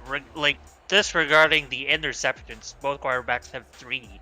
Looking at Charleston's yardage with Kentis Johnson, we talk about overlines on Keith Swearingen. The rest of his receivers had 29 yards and 5 receptions. He only had 75 yards in the day. Reno to throw. Reno, the pass to the outside. That's going to be caught by Hart. But Eric Hammer, who's been the designated player to cover number 23, gets another tackle. Only a 1-yard pickup. Eric Hammer now 8 tackles, including 1 tackle for loss. Absolutely hammering this offense. There was number 24, Ricky Thornton, again, as well on that tackle. Pretty involved. He had his second interception, which was that last interception they had against Reno. Hart with another handoff. Hart, Eric Hammer destroys him after a 4-yard pickup. A 3rd and 5 coming up from the 29. And it's a passing situation for the Legend. The Colin Hart against Eric Hammer matchup has not yet been solved by Minnesota. Eric Hammer just always there to find, Hart in the backfield. 3rd and 5, Reno to throw. Reno middle, it's caught. Great throw. As Quick Man gets the catch, and it's a first down. The first catch by Mam in this game. That looked like to me an acrobatic catch by Quick Mam, and he gets a first down for his team. One other long pass that we have not seen in a long while by Minnesota, and now they are few first downs in this quarter. Colin Hart finally has a little bit of space as Jack Brown makes the stop after a 6-yard gain. It's going to be 2nd down as we wind down under 3 minutes here left in the 3rd quarter. The SFL network is coming to the ESTV Plus app. 24/7 SFL programming will include content created by the community, the SFL's greatest games from the archives, exclusive network content, and live SFL regular season games. Download the ESTV Plus app on your Android or iPhone, on your TV through Roku, Amazon Fire, Vizio, and more. The SFL network, where SFL creators come together, as Colin Hart gets minimal gain on the play. Eric Hammer has another tackle. 9 tackles so far in the game. Definitely his, in terms of production, yardage per carry has been pretty low. It's 4.2 in this game. This season, it's only 3.7. The pass, Buchanan Simons has it. Diving for it, the former Predator wide receiver gets the catch up to the 40-yard line of Charleston. And this is the best offensive drive by either team in like a quarter and a half. Absolutely. Second diving / jumping catch by a Minnesota receiver, and it's making Reno look good in this drive. Reno to throw. The pass is going to be caught. Taylor now with the catch gets 6 on the play. Just in the fringes of field goal range for Melillo. Up to the 35-yard line. Yeah, a good decision right there. Sure, those long passes have started to connect, but you're ahead. We can work with short passes and just, squeeze out the clock, wring out this clock a little bit more. 2nd down and 4. The ball is at the 35-yard line. Hart gets a handoff and destroyed again on the play. A 1-yard pickup. Kevin Brackett. Yeah, good tackle right there by Kevin Brackett. And among the top tacklers, he only had 3 tackles, 4th with that one, but he has been tackling Hart a lot. Watch out for the swing. Colin Hart has the swing. He gets a first down. Eric Hammer gets another big hit on him, but he gets a first down. Tomorrow, Next Level Sports coverage of the Simulation Football League continues at 8:45 p.m. Eastern Time when Atlanta welcomes Las Vegas, seeking revenge for last season's blowout loss. a pivotal game for both teams' playoff chances. For a channel guide and more info about NXT, visit NLSE.com. For wide receiver set, look for the slants. It's not going to be a slant, it's going to be a quick in, then a quick out. The pass is going to be called. Kate Taylor gets the first down all the way to the 14-yard line. 15 seconds left here in the third quarter. A great drive so far by Minnesota. Absolutely great drive. Jay Taylor has been very good, catching a lot of the targets to him. That is the fifth reception of 6 targets for 87 yards, leading his team in yardage. Colin Hart, who's had a rough game so far, had a great run for a touchdown, but other than that, has been pretty neutralized. Johnny Reno passes, the ball is caught. Simons gets the catch for a 6-yard gain, and this is the end of the third quarter. Minnesota 17, Charleston 13. You're watching the Simulation Football League presented by APM Music on NXT. Put your 4s, 12s, 86s, and 68s up in the chat, everybody.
Welcome back to St. Paul, Minnesota. The Minnesota Legend up 17-13 with a chance to go up 2 scores.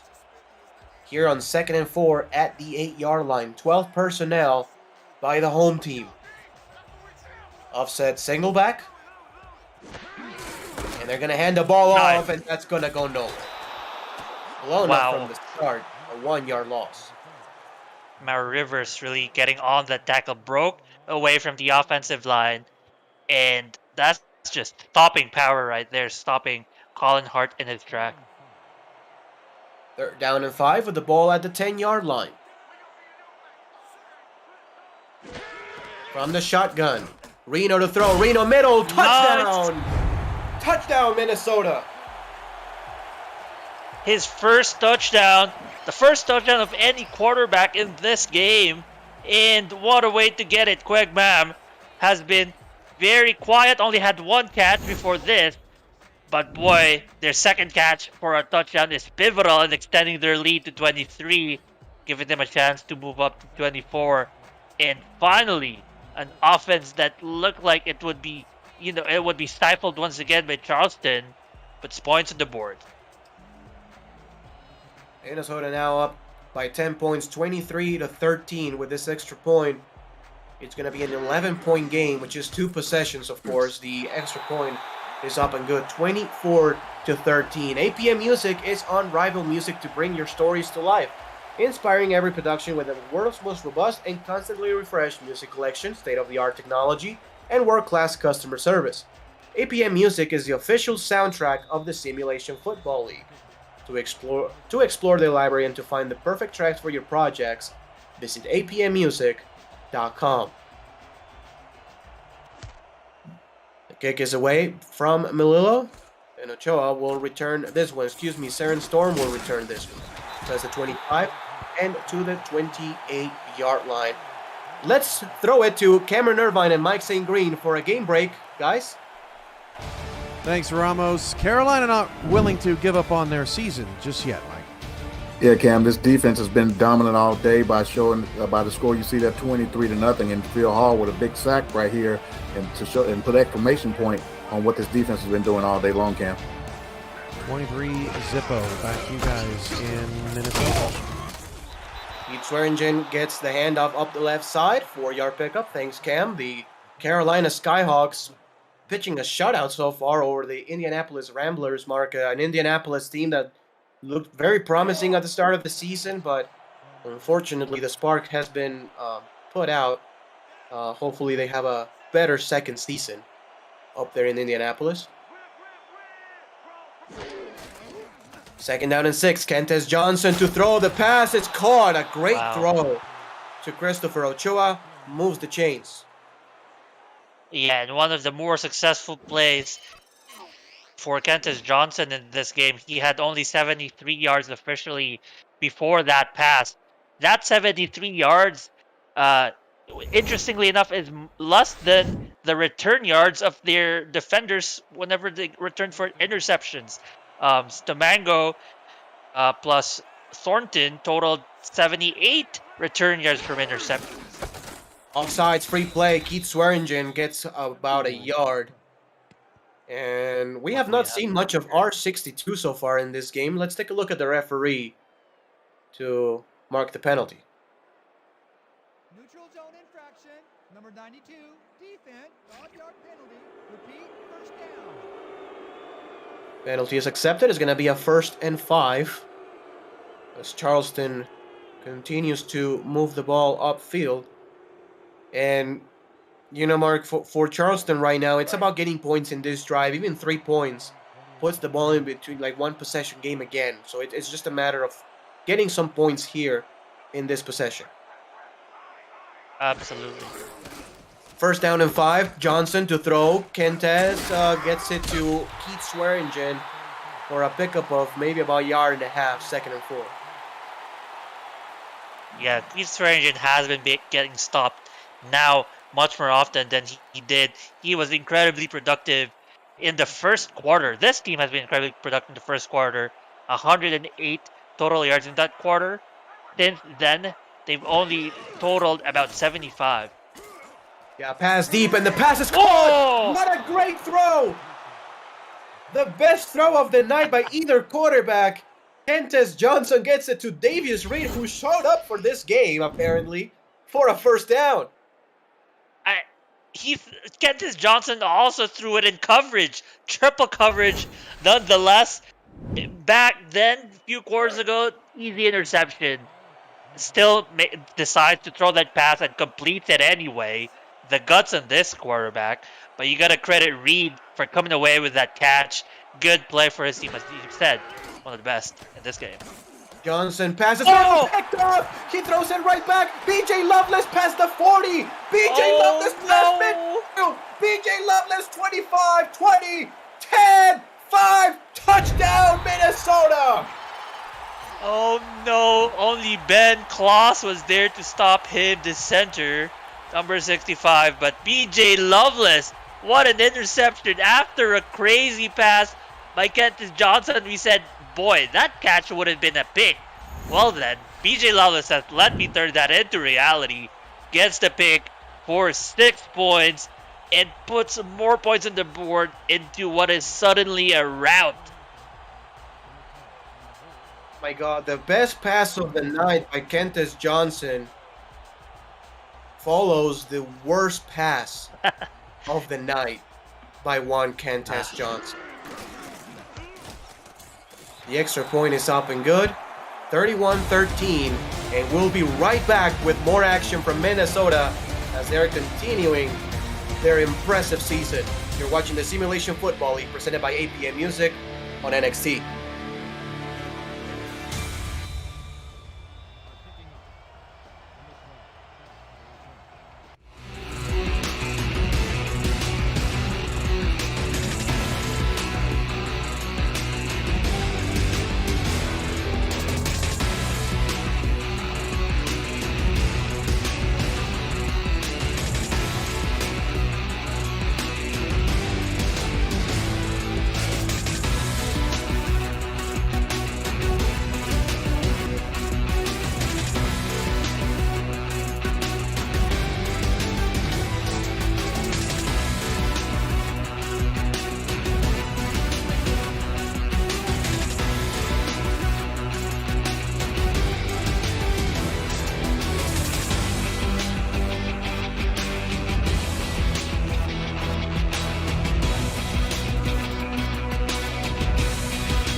One of Charleston's best possessions in the whole game ends up in a pick six for Minnesota. As we welcome you back here from St. Paul, Minnesota here. Siren Storm returns this one to the 27-yard line, and an 18-point game mark is pretty much desperation mode at this point for Charleston. I mean, they need to get something big, quick. Absolutely. However, Big Quick has been prevented by this Minnesota offense, who are already a good defensive team, and yet they are still overperforming on all their defensive, parameters. Pass yards allowed per game, they only allowed half as much as they've allowed all season on average. The pass goes to Terrell Sutherland, who tries to go up middle, gets one on the play. Make it a 2nd and 9. The SFL Minor League is about to begin. Games kick off Friday, October 14th on SFL YouTube. And it's not too late to create your player and get him or her involved in the next rookie class. Season 20's rookie draft takes place December 17th and 18th, so don't miss your chance. The sooner you create your player, the better your player will be on draft day. For more information, visit simulationfl.net. From the splitbacks formation, Kentes Johnson throws it to the outside and almost throws the ball again to the defense. Johnny Bravo knocks that one away, 3rd and 9. We also have not called Johnny Bravo a lot. He has been involved in plenty of tackles, 4 total, and this time gets a pass deflection, almost an interception too, the way he jumped at the ball. 3rd down and 9 with the ball at the 28-yard line. 4 wide receiver set. And this one has been tricky for Charleston all game long. Johnson to throw. Johnson middle. The pass caught. Good throw. Great touch on that one. And for the very first time in the game, we see Nat Fife get a catch.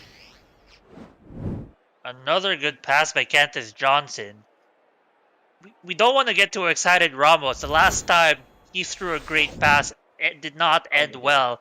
Kentes has to really settle down those nerves. Don't get too excited and, rest on your laurels after one good catch. I'm pretty sure they want to use Keith Swearingen more to settle him down.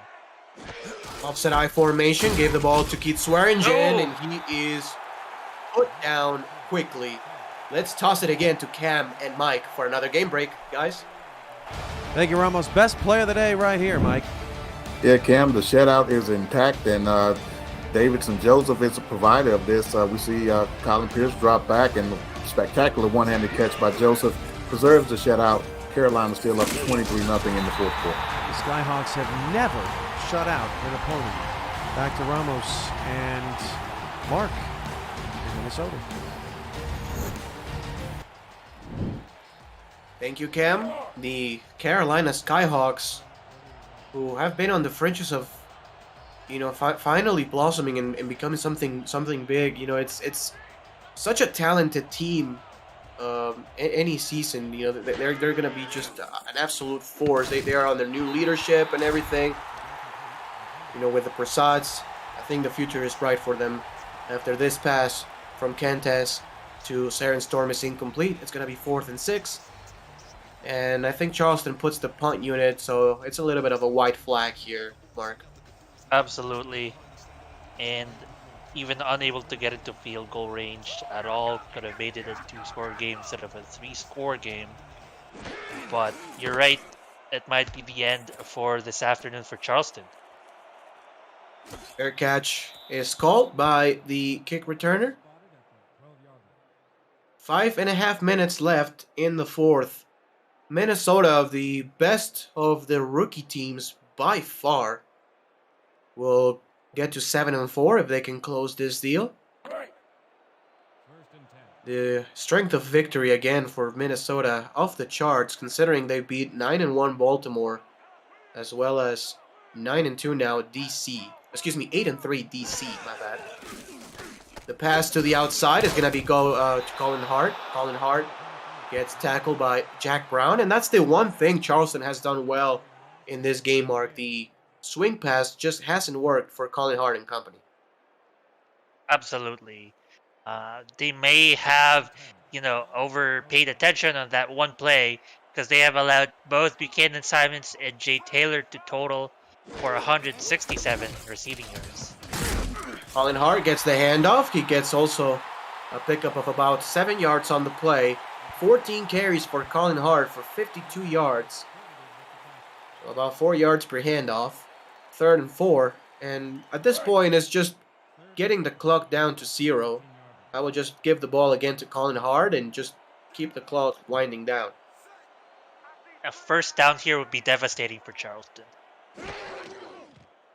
To throw, Johnny Reno. Reno with time, passes middle, the pass caught. Great patience, great blocking by the offensive line. And that's one nail in the coffin. Yeah, one nail in the coffin, which has already been proverbially shut after the pick six, in my opinion. But, adding to the fire, Adam Banks as well, with a huge catch for his team. Now, 4 receptions and 5 targets. Johnny Reno is at a completion rate of 80% in this game, just pushing forward his great season so far. 1st and 10, put the ball at the 41-yard line, handoff, Colin Hart. Nothing doing on that one. Gets tackled for a loss of about half a yard, and it's going to be 2nd and 10. And as much as it's good that they get to stop Colin Hart, what Charleston needs for any inkling of a chance, really, is a turnover. Minnesota will be happy with this. Burn the clock, maybe get a first down, and settle business at home. 2nd down, 10 yards to go from the split backs formation. To throw, Reno passes to the outside. Colin Hart gets the catch. And quickly put down by Martin for a 1-yard gain. And Ramos, as Minnesota, will come away with this win eventually, bar anything ridiculous happening. It's gonna be a key win for them, with their push towards the offseason, not the offseason, the playoff season, a lot of teams, especially in their division, tied for 6-4. 3 teams, in fact, tied for 6-4, and a win here is pivotal. It sure is. Minnesota, the only playoff team that has basically now with this clinched a playoff spot, and Jason France has clinched a touchdown for Minnesota. What a perfect way to end the game. A key win for them. They dotted their I's finally as their offense flourished at their best time. The best time, obviously, is in winning time. And they sure got another huge touchdown by another player of their team. Kudos to everyone in this offense who, despite the struggles early on, they've come back into this game, Ramos. They've come back strong. They really have. Charleston, at one point in this game, led 7-0. With this extra point, Minnesota would have scored 38 of the last 44 points in this matchup. And a Charleston offense that looked pretty solid in the first quarter. So did the defense, of course. Defense was looking great. First quarter was dominated by Charleston, and ever since, Minnesota has just dominated. I mean, I don't know what other word I can put to it. 38-13. They will definitely be posing a problem for any team that they're going to be going up against this season. That defense, you got, BJ Loveless providing a lot of coverage, a secondary defense despite being a linebacker with 2 interceptions. You got the front defensive line, Mark Mello, Butter Johnson, Angela Meerkat, Max Knight. They have been putting a lot of pressure and been very good. Yep, first down and 10 for the Charleston Predators offense. 2 minutes and 28 seconds left in this game. For Charleston, they just need to find more balance. I think is the best way I can describe it. You just get the tight end more involved. Get all your receivers more involved. It was basically Keith Swearingen or bust all game long. Speaking of, 2-yard loss for Swearingen. And at some point, it can work in the first quarter mark. It can work, start the second quarter, but eventually he's gonna get gassed. The hits are gonna pile up, and he just cannot carry the offense all by himself. Not only, I think, were they lacking in diversity of who gets the ball, but also in just general plays. I don't think we've seen enough of mid-range, middle of the field passes to take advantage of people just shoving themselves towards the line of scrimmage. That's a short pass. There's a quick slant being caught by Ochoa. First down and 10. As Charleston will go in the no huddle. Johnson will throw the pass. Swearingen makes a spin move. Keith Swearingen breaks another tackle, gets 4 on the play. And this is going to be the last play before the 2-minute warning. We'll be right back for the end of the game. You're watching the Simulation Football League presented by 8 PM Music on NXT.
Welcome back to Minnesota for the end of the game. Minnesota has put this one out of reach, 38-13.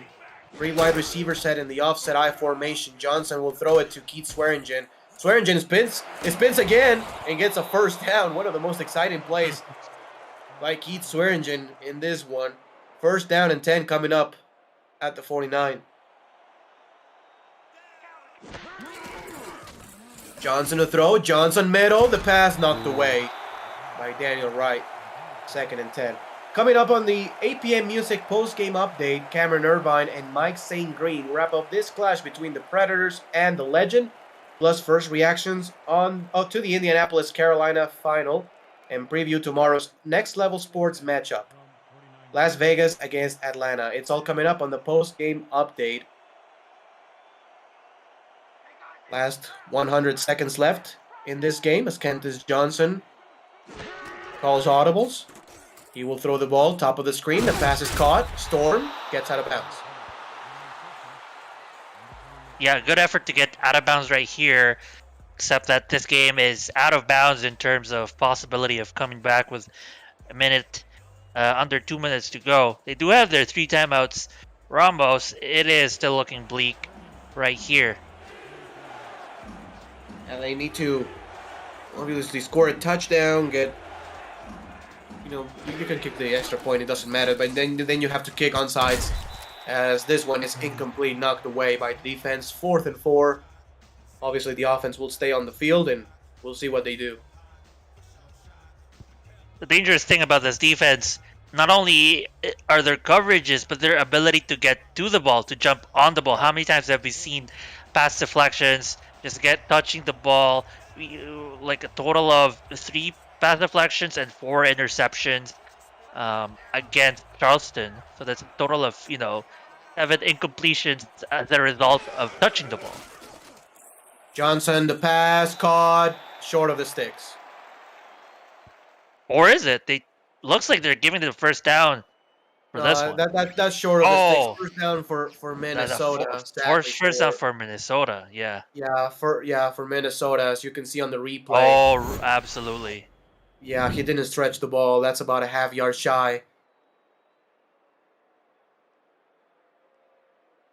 So, the offense with Colin Hart. Colin Hart will stay on the field. The backup quarterback is in. Thousand Lakes.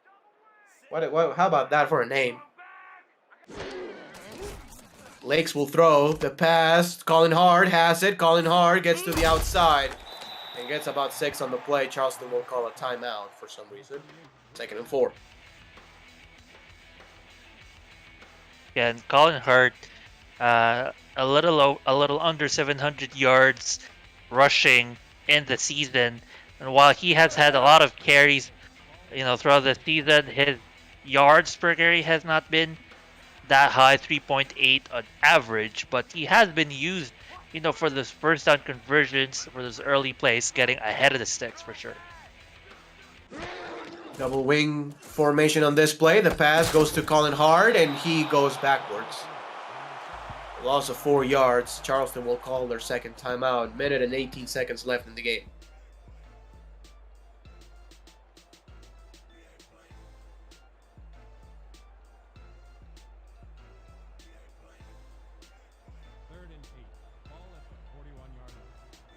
So 3rd and 9.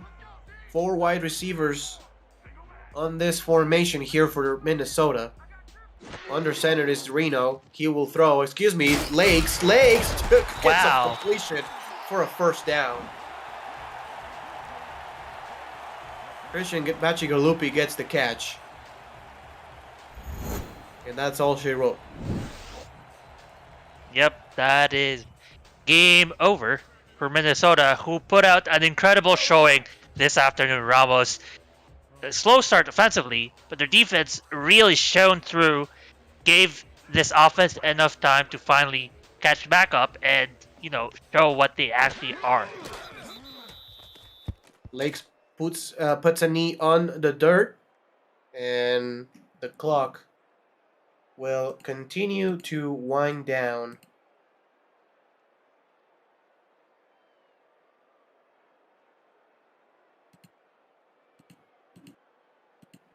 And I think Thousand Lakes now has a better QBR than Kentis Johnson so far in this game. Prentice Johnson with 43.9 QBR. No thanks to his 4 interceptions in this game. And did not help that his passing game has been for short yardage as well. 5.1 yards per attempt. Yeah. It was basically dink and dunk all game long. Swing pass, swing pass, swing pass, shallow cross.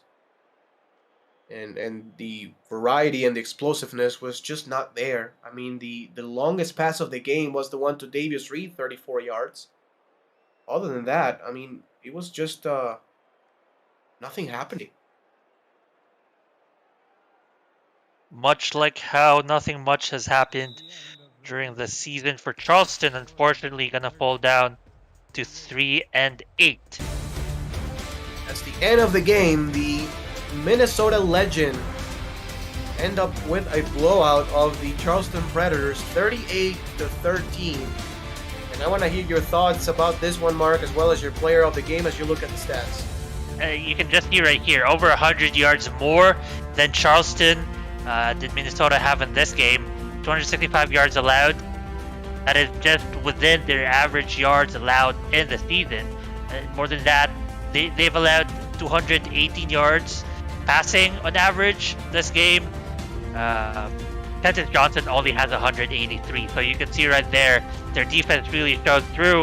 If I had a player of the game, I'd like to give it to BJ Loveless. He really played everywhere in this game. Tackling on the ground against Keith Swearingen. He had 1 tackle for loss against Keith. He had 2 interceptions, one for that pick 6 that we saw, just extend the lead. And it would be BJ Loveless. I wouldn't be surprised though if they gave it to either receiver Buchanan Simons or Jay Taylor, who both had over 80 yards receiving. But overall, it's a complete team effort, Ramos. Team effort offensively and defensively. Yeah, my vote also goes to BJ Loveless.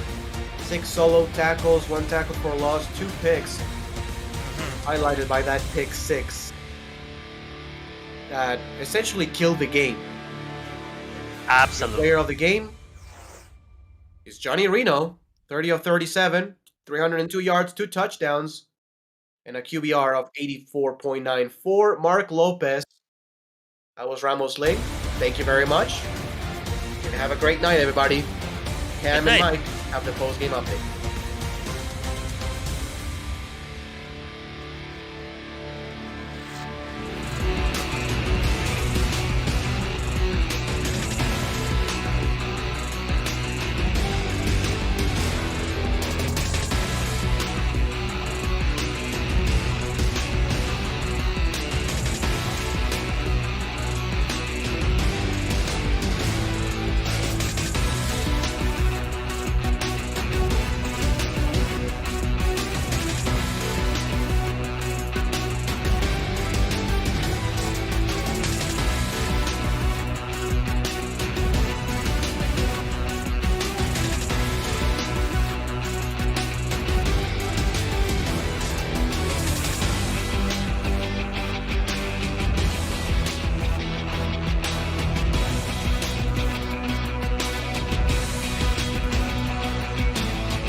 Welcome back to SFL Studios for the post-game update. Minnesota takes down Charleston 38-13, 21-0 in the fourth quarter, Mike. They really turned it on and proved why they are a very likely playoff team in season 19. If they don't make it, Cam, it'll be a tie-breaking situation at this point. Winners of 5 in a row, they get to that magical 7-win plateau. But not only getting in the playoffs, Cam, this is a championship caliber defense.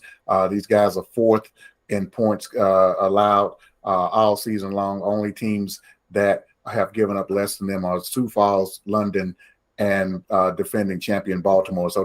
And London, of course, is undefeated. So these guys are playing championship caliber defense. They're not turning the ball over and making mistakes on offense. And they've just been fantastic over the last 5-6 weeks of the season. So you got Carolina, who took care of Indy today. 23-13 was how that game ended up.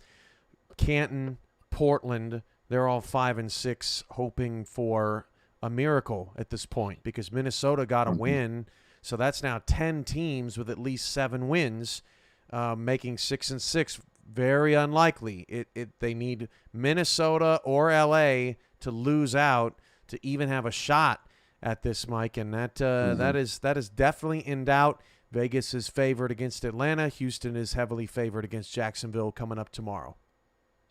Yeah, Vegas, Houston.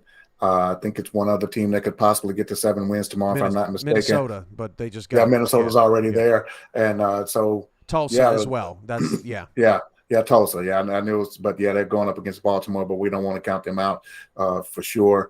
But yeah, it's going to be a tough road for the 6-6 teams again this season. Of course, last season, for the first time, I think in forever, no 6-6 team made the playoffs, and I think we are headed that way this season. It's going to be a lot to ask for the remaining teams that are currently at 6 wins. Over the course of the last few games this week and next week to not get us to 12 teams above that 7-win plateau. The theme of the week so far, Mike, it's just these teams at the bottom. They're just playing some bad football right now. Motor City, Seattle, Charleston, Indy. You could, I don't know who else you want to throw in there, but yeah, these teams got to regroup. Jacksonville, I guess you could say, with a couple wins, although they've been playing actually better than all those teams here recently. But those teams got to regroup, get ready for next season. But this is going to be an elite playoff bracket, no doubt. Yeah, it's going to be, I'm really looking forward to whatever the playoffs bring. Better than last year. Got to be better than last season. Yeah, we have a 1-loss Baltimore. We have undefeated London at this particular time, and they have, a struggling Motor City next week, so they could possibly finish off a historic season for them and, historic season for the league if they go undefeated, even though we've had another, other undefeated regular seasons, but this will be a historic season for the London Knights. To come from where they were historically to where they are now would be just incredible for them. Then we look at Mexico City with everything that's going on with them this season. They can possibly sew up a bye week, with a couple of wins over the next couple of weeks. It's just going to be amazing. DC, they've kind of struggled the last couple of weeks, but they've been great. 8 wins thus far this season, and then a couple of teams there right at the 5 seed, 6 seed. Sioux Falls, they've gotten to 7 wins. They could possibly get to 8 next week. So it's going to be a fantastic playoff run. We have teams that can do it all, like London. We have teams that could play defense, like Sioux Falls. Houston.